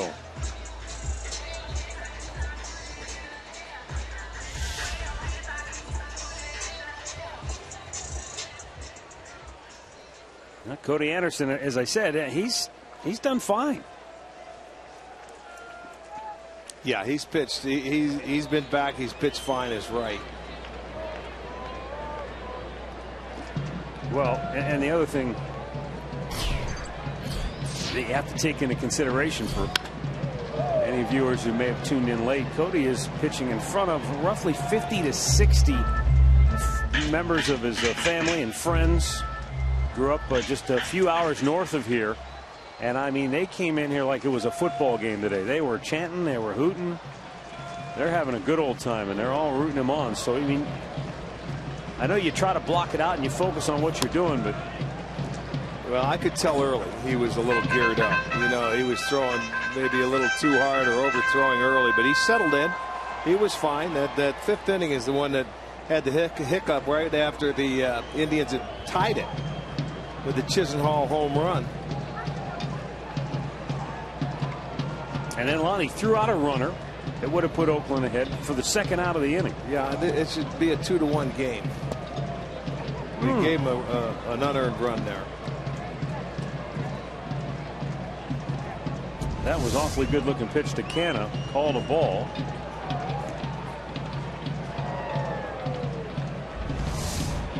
Rookie versus rookie. Spiked that one. 2-2.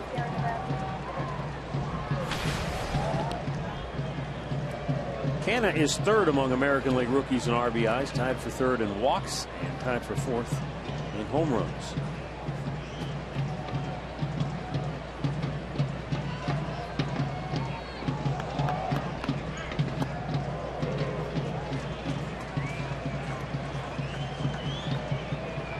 Well, funny how things work. He had him 0-2. Looked like he had him struck out.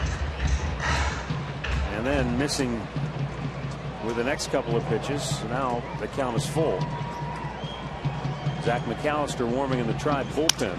Broken bat, roller to short. Lindor fires over, one down. Time for a Mazda game break. Here's Al Pulaski.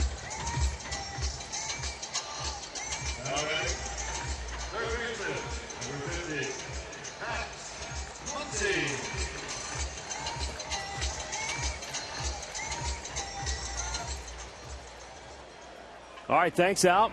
Minnesota stays 8 games back of Kansas City in the AL Central. And while we still have 2 months of the season to go, Minnesota remains in sole possession of one of the 2 wild card spots. So right now it's the Twins and Angels.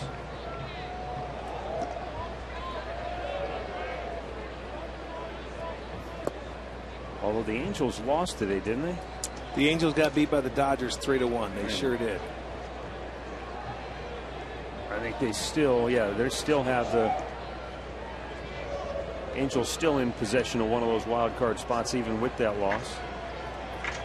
But I mean, it's interesting. Well, you've got Baltimore and Toronto started the day each a game back in the wild card, and then Tampa and Texas 3 back. Detroit, Chicago 3.5 back. Today's the first official day that they put it in the stat packs of the wild card. Wild card race has begun. Is that what you're telling me? That's right. Beginning August 1st.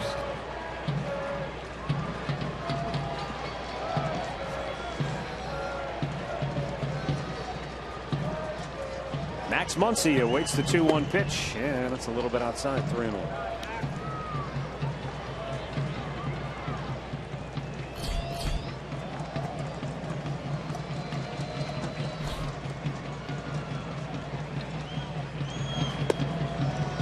Bullseye, full count.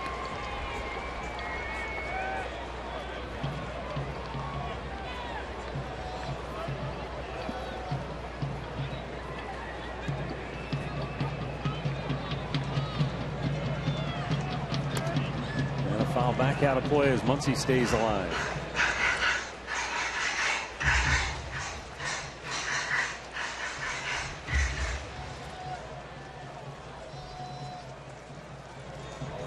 Max Muncy is a former 5th round pick 3 years ago. Texas product. It's a ground ball to second base. Mike Aviles will throw him out, 2 down.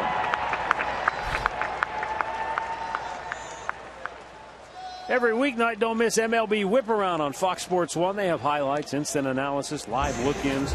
MLB Whip Around is weeknights at 7 Eastern on Fox Sports 1 and streams live on Fox Sports Go.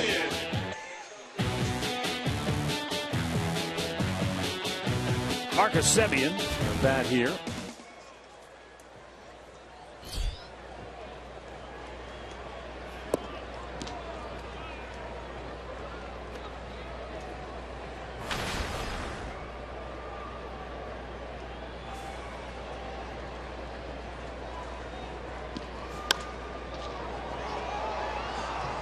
Marcus Semien came to the A's from Chicago in the Jeff Samardzija deal this past December, and there was a lot of talk, Rick, that Jeff Samardzija was going to be on the move, but the White Sox held on to him. Yeah, they made their run. As a matter of fact, it sort of started in Cleveland. It did, no doubt. They swept the Indians 4 straight, went on to Boston, won the first 3 there before losing. It was Sale who lost that last game in Boston. Now they've split with the Yankees, so we'll see. Semien socks one to deep left and gone. His 9th home run of the year and his first hit in the series. And it gives Oakland now a 4-1 lead. Yeah, the long ball he found his nitro zone, and for Cody Anderson, it was the 2 home runs in his last start that hurt him. And this fastball right there, right middle in. He turned on it. 4th straight game he has allowed a homer. This one makes it a 4-1 game now. Gives him a little more insurance. And that's going to do it for Cody. The Cleveland Clinic call to the bullpen will be for Zach McAllister.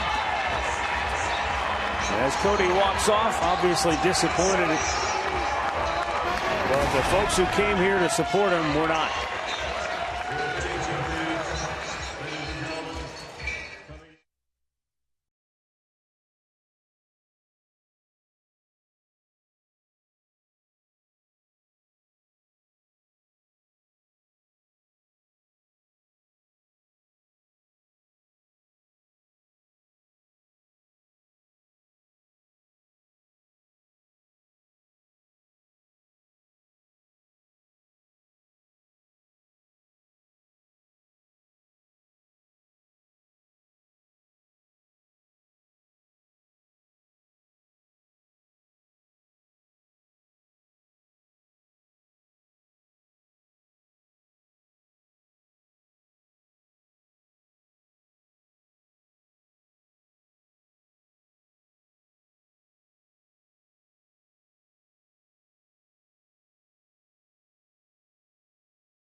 Home run by Marcus Semien extends their lead by a run. And with 2 down, Zach McAllister to face Eric Sogard, who singled and scored in the 5th.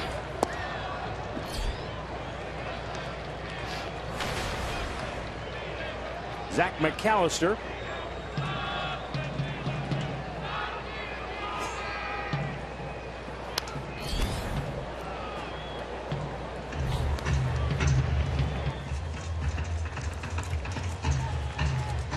Well, it's been a while since some of these guys out of the bullpen have been in a ball game. McAllister last pitch to the 26th, so what is that, 5 days? Yeah, today's the 1st, 31. 6 days, 5 days full rest. Well, that's like what he's on the happens. starting rotation. You get 3 straight complete games, another guy that goes 8. That's a lot of rest for the boys down there. Yeah, Ryan Webb last pitched on the 25th. Shaw pitched on the 26th. Some well-rested arms in the bullpen. The inning is over. We'll head to the 8th. It's now Oakland 4, Cleveland 1.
Indians and may not be reproduced or retransmitted in any form. And the accounts and descriptions of this game may not be disseminated without the express written consent of the Cleveland Indians.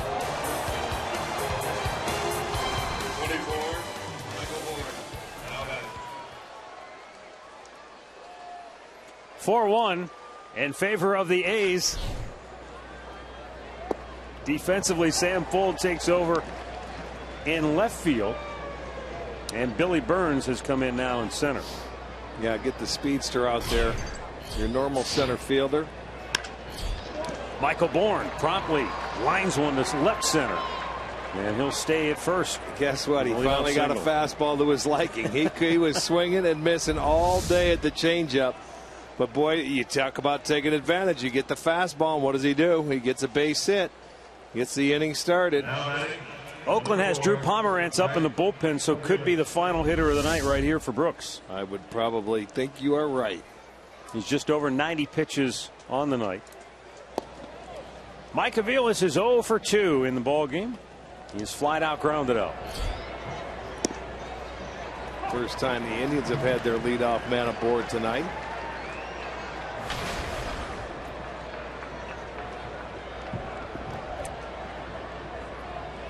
Yeah, 5 hits, but no walks. And how many times have we said that, Rick, about this Cleveland Indians offense? If you don't walk a batter, then you've got a real good chance to hold them down off the board. Yeah, you do. You can keep them 3 or less if you don't walk anybody. That's true. Okay, Chisenhall got a base hit. It was a solo home run, but they've scattered 4 singles after that. That's part of it. They lead the league in walks. They have 351 as a team. You give them the extra base runners, that's starting them a rally. You got to make them hit their way on.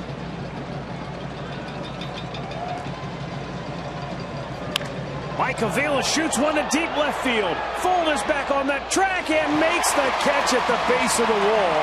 And back to first scampers Michael Bourne. Well, that's one reason why you put your best outfielder in there when you have a lead late in the ball game. Boy, this one was a line drive. I thought it was at least off the wall, if not gone. And you can see Fuld going back. He knows he's on the track, and he has plenty of room. One step away from that wall, and Brooks says, "Oh boy, all right, good job." But I'll tell you what, his first start here in Oakland, these fans are going to like him. He's going to go out to a nice ovation. Yeah, he did a whale of a job. He leaves with 1 out in the 8th, and Oakland in front by 3.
Aaron put on a show today for Oakland. Boy, he did. He had a great changeup. He mixed in a couple of early breaking balls for strike ones, but the changeup was his money pitch tonight. He moved that fastball around a little bit. He had the Indians hitters confused. A solo home run by Chisenhall, the only one he's let in or touch home plate. But he is responsible for Michael Bourne over at first base. He pitched a good game. Lefty-lefty matchup here as Drew Pomeranz comes in to face Jason Kipnis and misses up high ball one. Boy, you have to feel for Mike Aviles. Everything he's been dealing with this year, and then to top it all off, he's mired in an 0-for-24 slump. Looked like maybe he was going to break out of it. Drove one a deep left and fold right at the base of the wall. Makes the catch. Well, not much more you can do on that one when he hit it.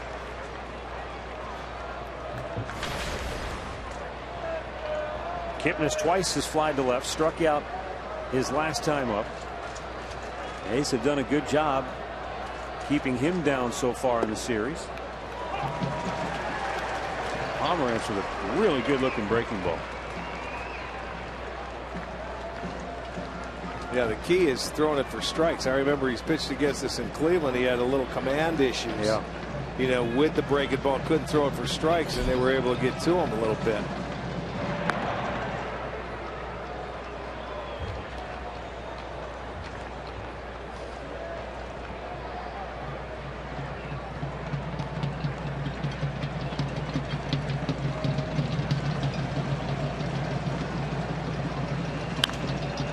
High pop, maybe playable. Vogt back to the screen. No. Oh, that almost came back. You know, as we mentioned, every time we come here, the foul territory in this ballpark, you hate to make an out in foul territory. That one made it to the first row. It tried to come back.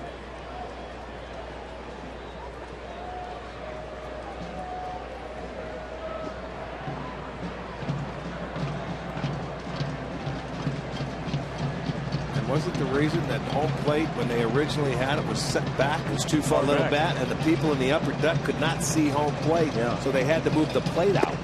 And that's the reason why there's more room here in this ballpark than any other.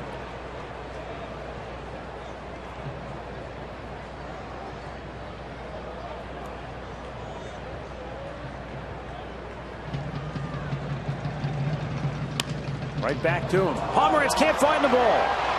And it's thrown to first, not in time. Oh, the Indians catch a huge break as Pomeranz thought he had it, looked into his glove. Oops, it's not there. And then he stumbled trying to get to the baseball, and that enabled Kipnis to beat it out.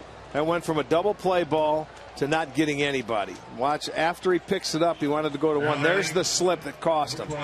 And a big left-hander, you know, they're just not quick. And he couldn't get it there on time. Kipnis hustled down the line, beat it out. Infield single. So now they've got two men out, and it brings the tying run to the plate.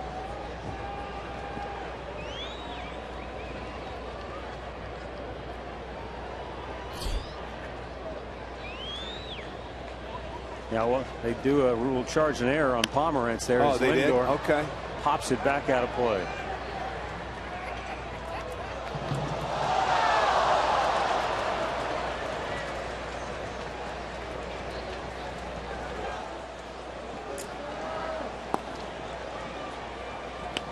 A's get the bullpen going again.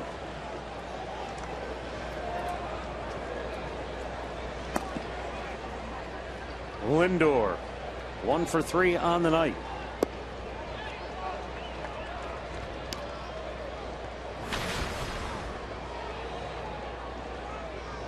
So here again, Rick, every game in this series, each team has committed at least one error. Yeah.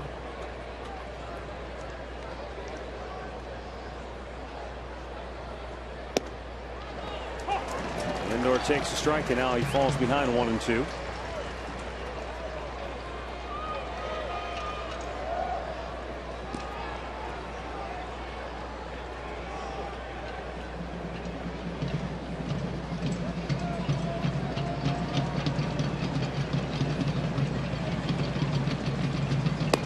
Oh man, Vogt came out of his crouch and made a nice stab. There's some of that wildness you talked about with Pomeranz. Watch where the location's supposed to be. He set up inside and almost pulled his arm out of socket. He had to jump up there and make a play. He saved it, a couple of bases. That was a good play by Vogt.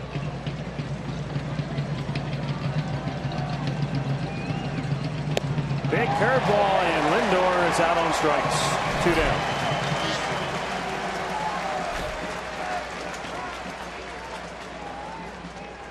This ball was a breaking ball away, and that's out of the zone. And Lindor helped him out right there.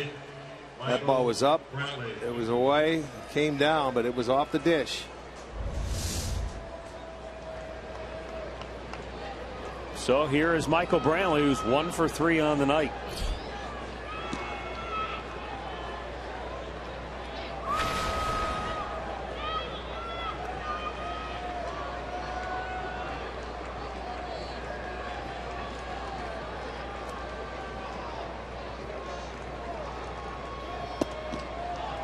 You know, we're in the 8th inning, and outside of the home run by Chisenhall, Michael Bourne's the first Indian to reach second base.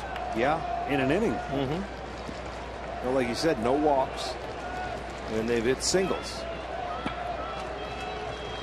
It's the only time they've had their leadoff man aboard tonight. Brantley pops it up, foul, out of play.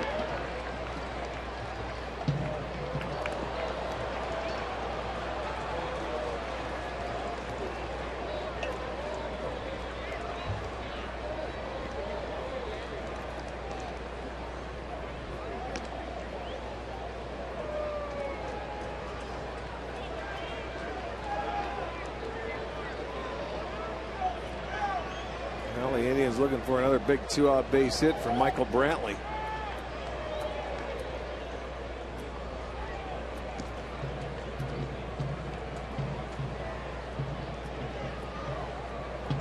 Now, with all this team's struggles this year, with the bases loaded, with runners in scoring position, he's the one guy that you've been able to count on. He and Kipnis both. But Michael batting .348 with runners in scoring position.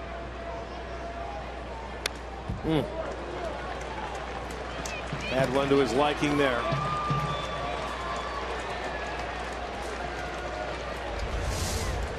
It's a good cut. It's just a hair up for Michael. Michael loves a pitch down. He can really get the barrel out of the bat down. But he's talking to himself right there. Had a good swing at it. 2 on, 2 out. Indians down 3. 1-2 pitch. Pomerantz strikes him out to end the threat. He fans a pair to get out of trouble. And Oakland maintains the lead.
Well, you get a base hit right here, and Oh, they're coming in, Simeon. They cut the ball. Santana throws it to third, but throws it wildly over the head of Urshela. It lets another run score.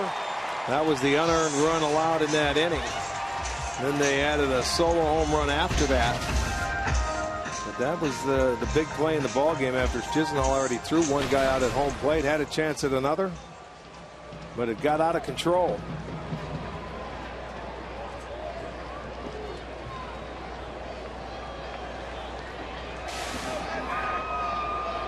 Sam Fold takes a strike. He was showing bunt, pulled it back.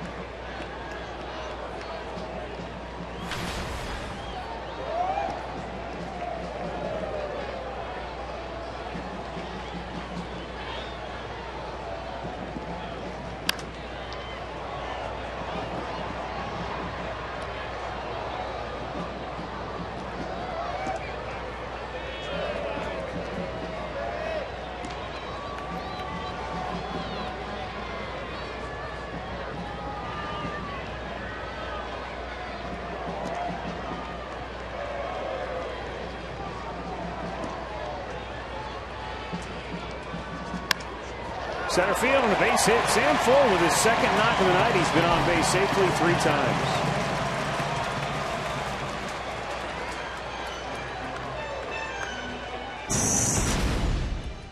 All-star break. He's told me just haven't. Cody Anderson with a lot of friends and family in attendance here tonight. Went out, pitched a nice ball game. I know the one pitch he'd love to have back was the home run that Marcus Semien hit with 2 outs in that 7th inning. Right. An unearned run after that could very well be a 2. But yeah, I mean, he's pitching, as you mentioned, in front of a ton of family members. Sure was a big day for him. He was hoping that maybe his boys could help him out a little bit, but the offense not there. But we watched this the first 2 nights. The Oakland A's hitters, they had 3 hits in the first 2 ball games. They're piling on tonight. They have 7.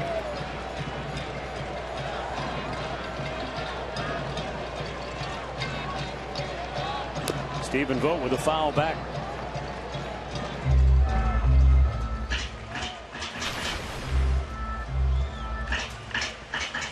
Vogt 0 for 3 tonight. He hit into that double play back in the 1st inning. Sort of typifies the stretch that he's been mired in of late.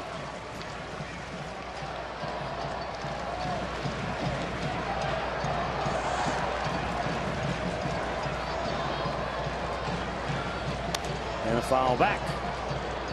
0-2. Vogt, like Mike Aviles, in an 0 for 24 spill. You know, he had an opportunity his last at bat and goes to show you what he's all about. It was a 3-0 count. He took the 3-0 pitch, 3-1 count, and then swung at a tough pitch as a hitter to hit. In the 3-1, it just hit a little weak grounder to second base instead of just taking it. If it's a strike, it's a strike. Then you still live for another pitch. But those are at bats you give away or you get yourself out because you're trying to come out of it so badly. You know, you just do things that normally you wouldn't do. And right now the confidence, I'm sure, is not flowing. He's probably in that batter's box thinking there's 15 guys in gray uniforms out there.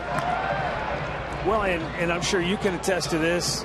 When you're going well and you're seeing the ball, you don't care if it's 0-2. No, when you're in a slump, it seems like it's 0-2, and now you're thinking about 9 million things instead of just that keeping it simple. Everything approach. but looking at the ball and put the ball in play. That is so true. Runner goes. Got a little bit of a stumble. Gomes throw. Safe is the call. Well, he got that hand in. It was a good throw by Gomes.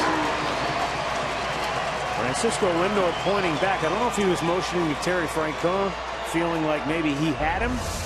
He wants the skipper to take a look or not. I think he got his arm in, unless he came off the bag, is what I'm going to say. That's a little different angle there.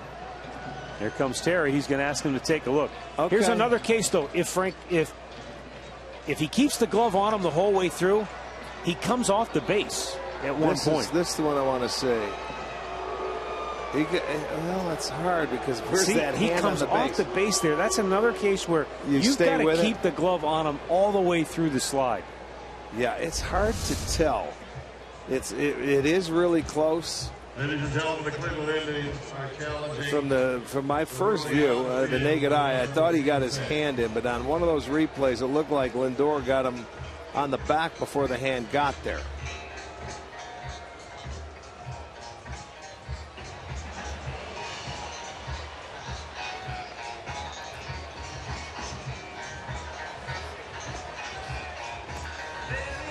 I mean, the umpire was in very good position to make the call. Jerry Davis, the crew chief, he was fine. He had a good look at it. It's not that he was blocked where he couldn't see the hand, where he couldn't see the shoulder. He was in great position. I just don't know if we've seen anything that's really going to be good enough to get it overturned. Again, they're looking at, the umpires are watching the in-park video board. And they're not showing anything that's worth even looking at. No, that's true. I don't know if that's some home cooking for the in-park. Watch, look at Jerry. He's in great position. He's not sitting on the second base side of the bag. You can't. He's right there. It was perfect. The only thing I was trying to see on that last replay angle is if Fold's hand went into Lindor's foot and not the base. You know, Frankie had a nice job. He had his foot in front of the base there. And the only thing I couldn't tell was if when Fold went in, he had his ankle instead of the base. But gotcha. Evidently, they had a good enough look to watch his foot. See how he's kind of got it is in front of the base. And then where's the hand go? It's really hard to see. Calls confirmed. He was safe. Now a bouncer to second base, and that'll get the runner over to third. Vogt is retired. Okay, big out there.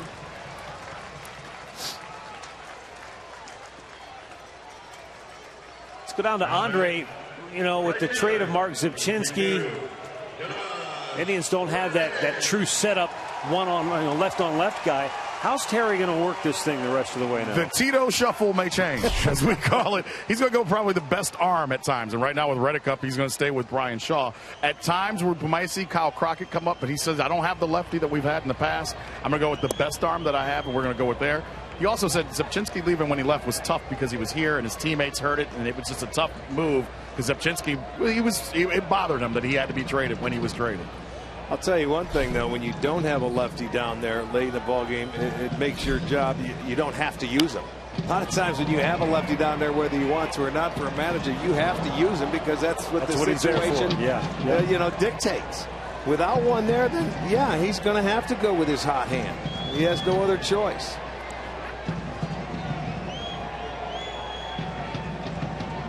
But to Andre's point, Terry said it was tough because you get close to guys. Yeah, that's. And when it's time to actually say goodbye, he goes, that's when it gets difficult because nobody's good with that type of thing. But he said Mark stuck around the clubhouse. He said goodbye to every single person. It wasn't like he packed his bags and ran out the door. What did we get him 2 years ago at the trading deadline? Yeah, big deadline did. He was terrific for the Indians. Yeah. And last year as well, but this year he had his ups and downs. Yeah, it's when you're a young player and you see that go on once, you start realizing that's the nature of the game. Santana looks the runner back to third and makes the play unassisted for out number 2. Nice job by Shaw to get out number 2. One more to go. And it will bring up Billy Butler, who's 1 out of 3 on the night. He singled and scored in the second.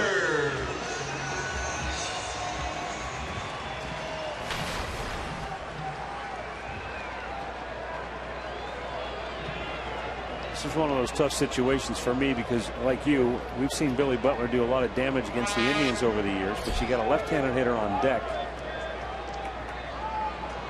Not that you want to intentionally walk Butler here, but no, I don't know what the numbers are between Shaw and Butler over the course of their career, but Brian Shaw, he doesn't back off of anybody, and you can see that base hit up the middle. Butler drives in a run, and it's 5-1 Oakland. You gotta remember who this guy is. You get up with a runner on base, and you just never know, and he doesn't waste any time. Takes the first. That's a cutter right back up the middle and drilled it into center field. Gave him a little swinging room too. Gives up 2 hits, gets 2 outs, And Terry Francona will go to the bullpen. It's a bullpen that has not been used much of late, so they're going to get their work in tonight. Timeout in Oakland.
Open base, but they went at him and he knocked it right back up the gut, driving home Sam Fuld. So now Jeff Manship comes on to face the left-handed hitting Ike Davis.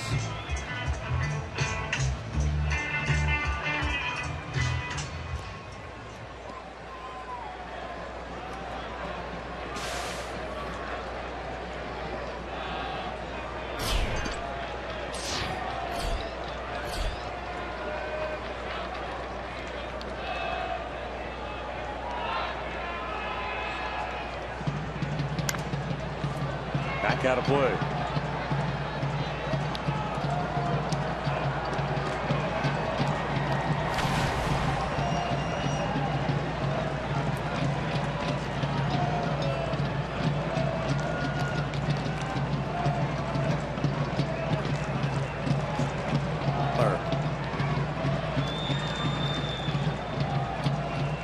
Missed outside.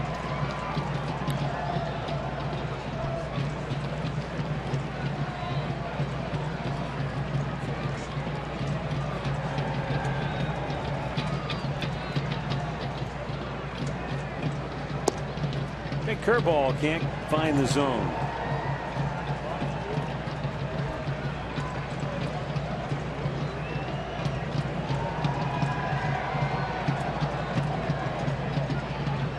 Any reason Santana should be holding Butler on first base either. Urshela can't get it. Lindor does, and the throw is on the money. The inning is over, but the A's add another to their lead, and we go to the ninth.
Edward Mujica, now serving as the Oakland closer. And he's got 4, 5, and 6 due up for Cleveland here in the 9th. But he also has a 4-run cushion now. Yeah, not a safe situation, but they're not taking any chances.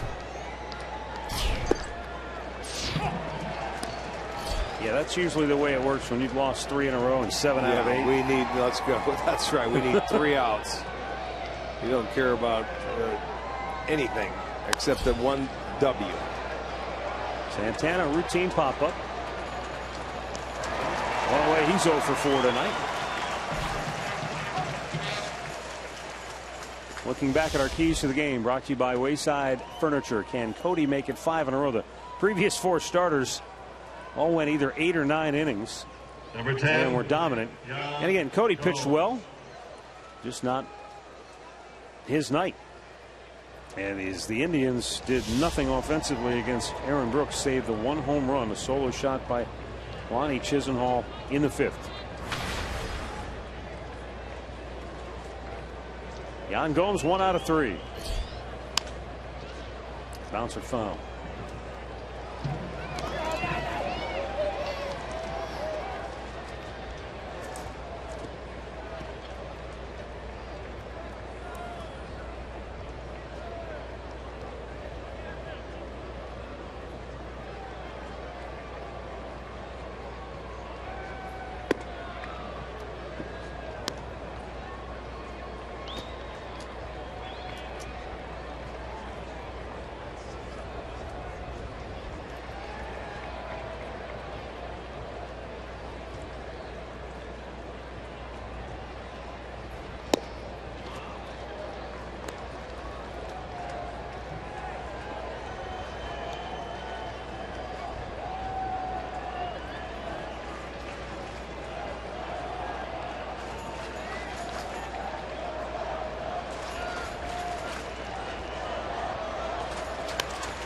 Out of play.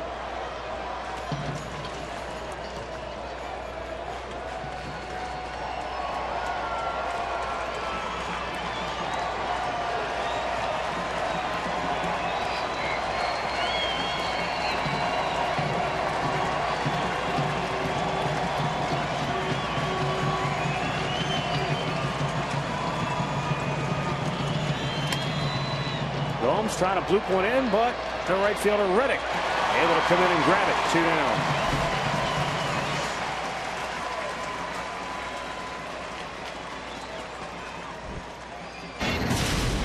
The only run of the night, Lonnie Chisenhall lifting one out of here to right over the extended wall, the 362 mark.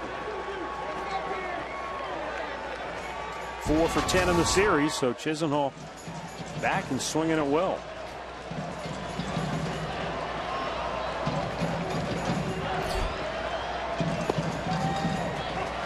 He looks at a strike.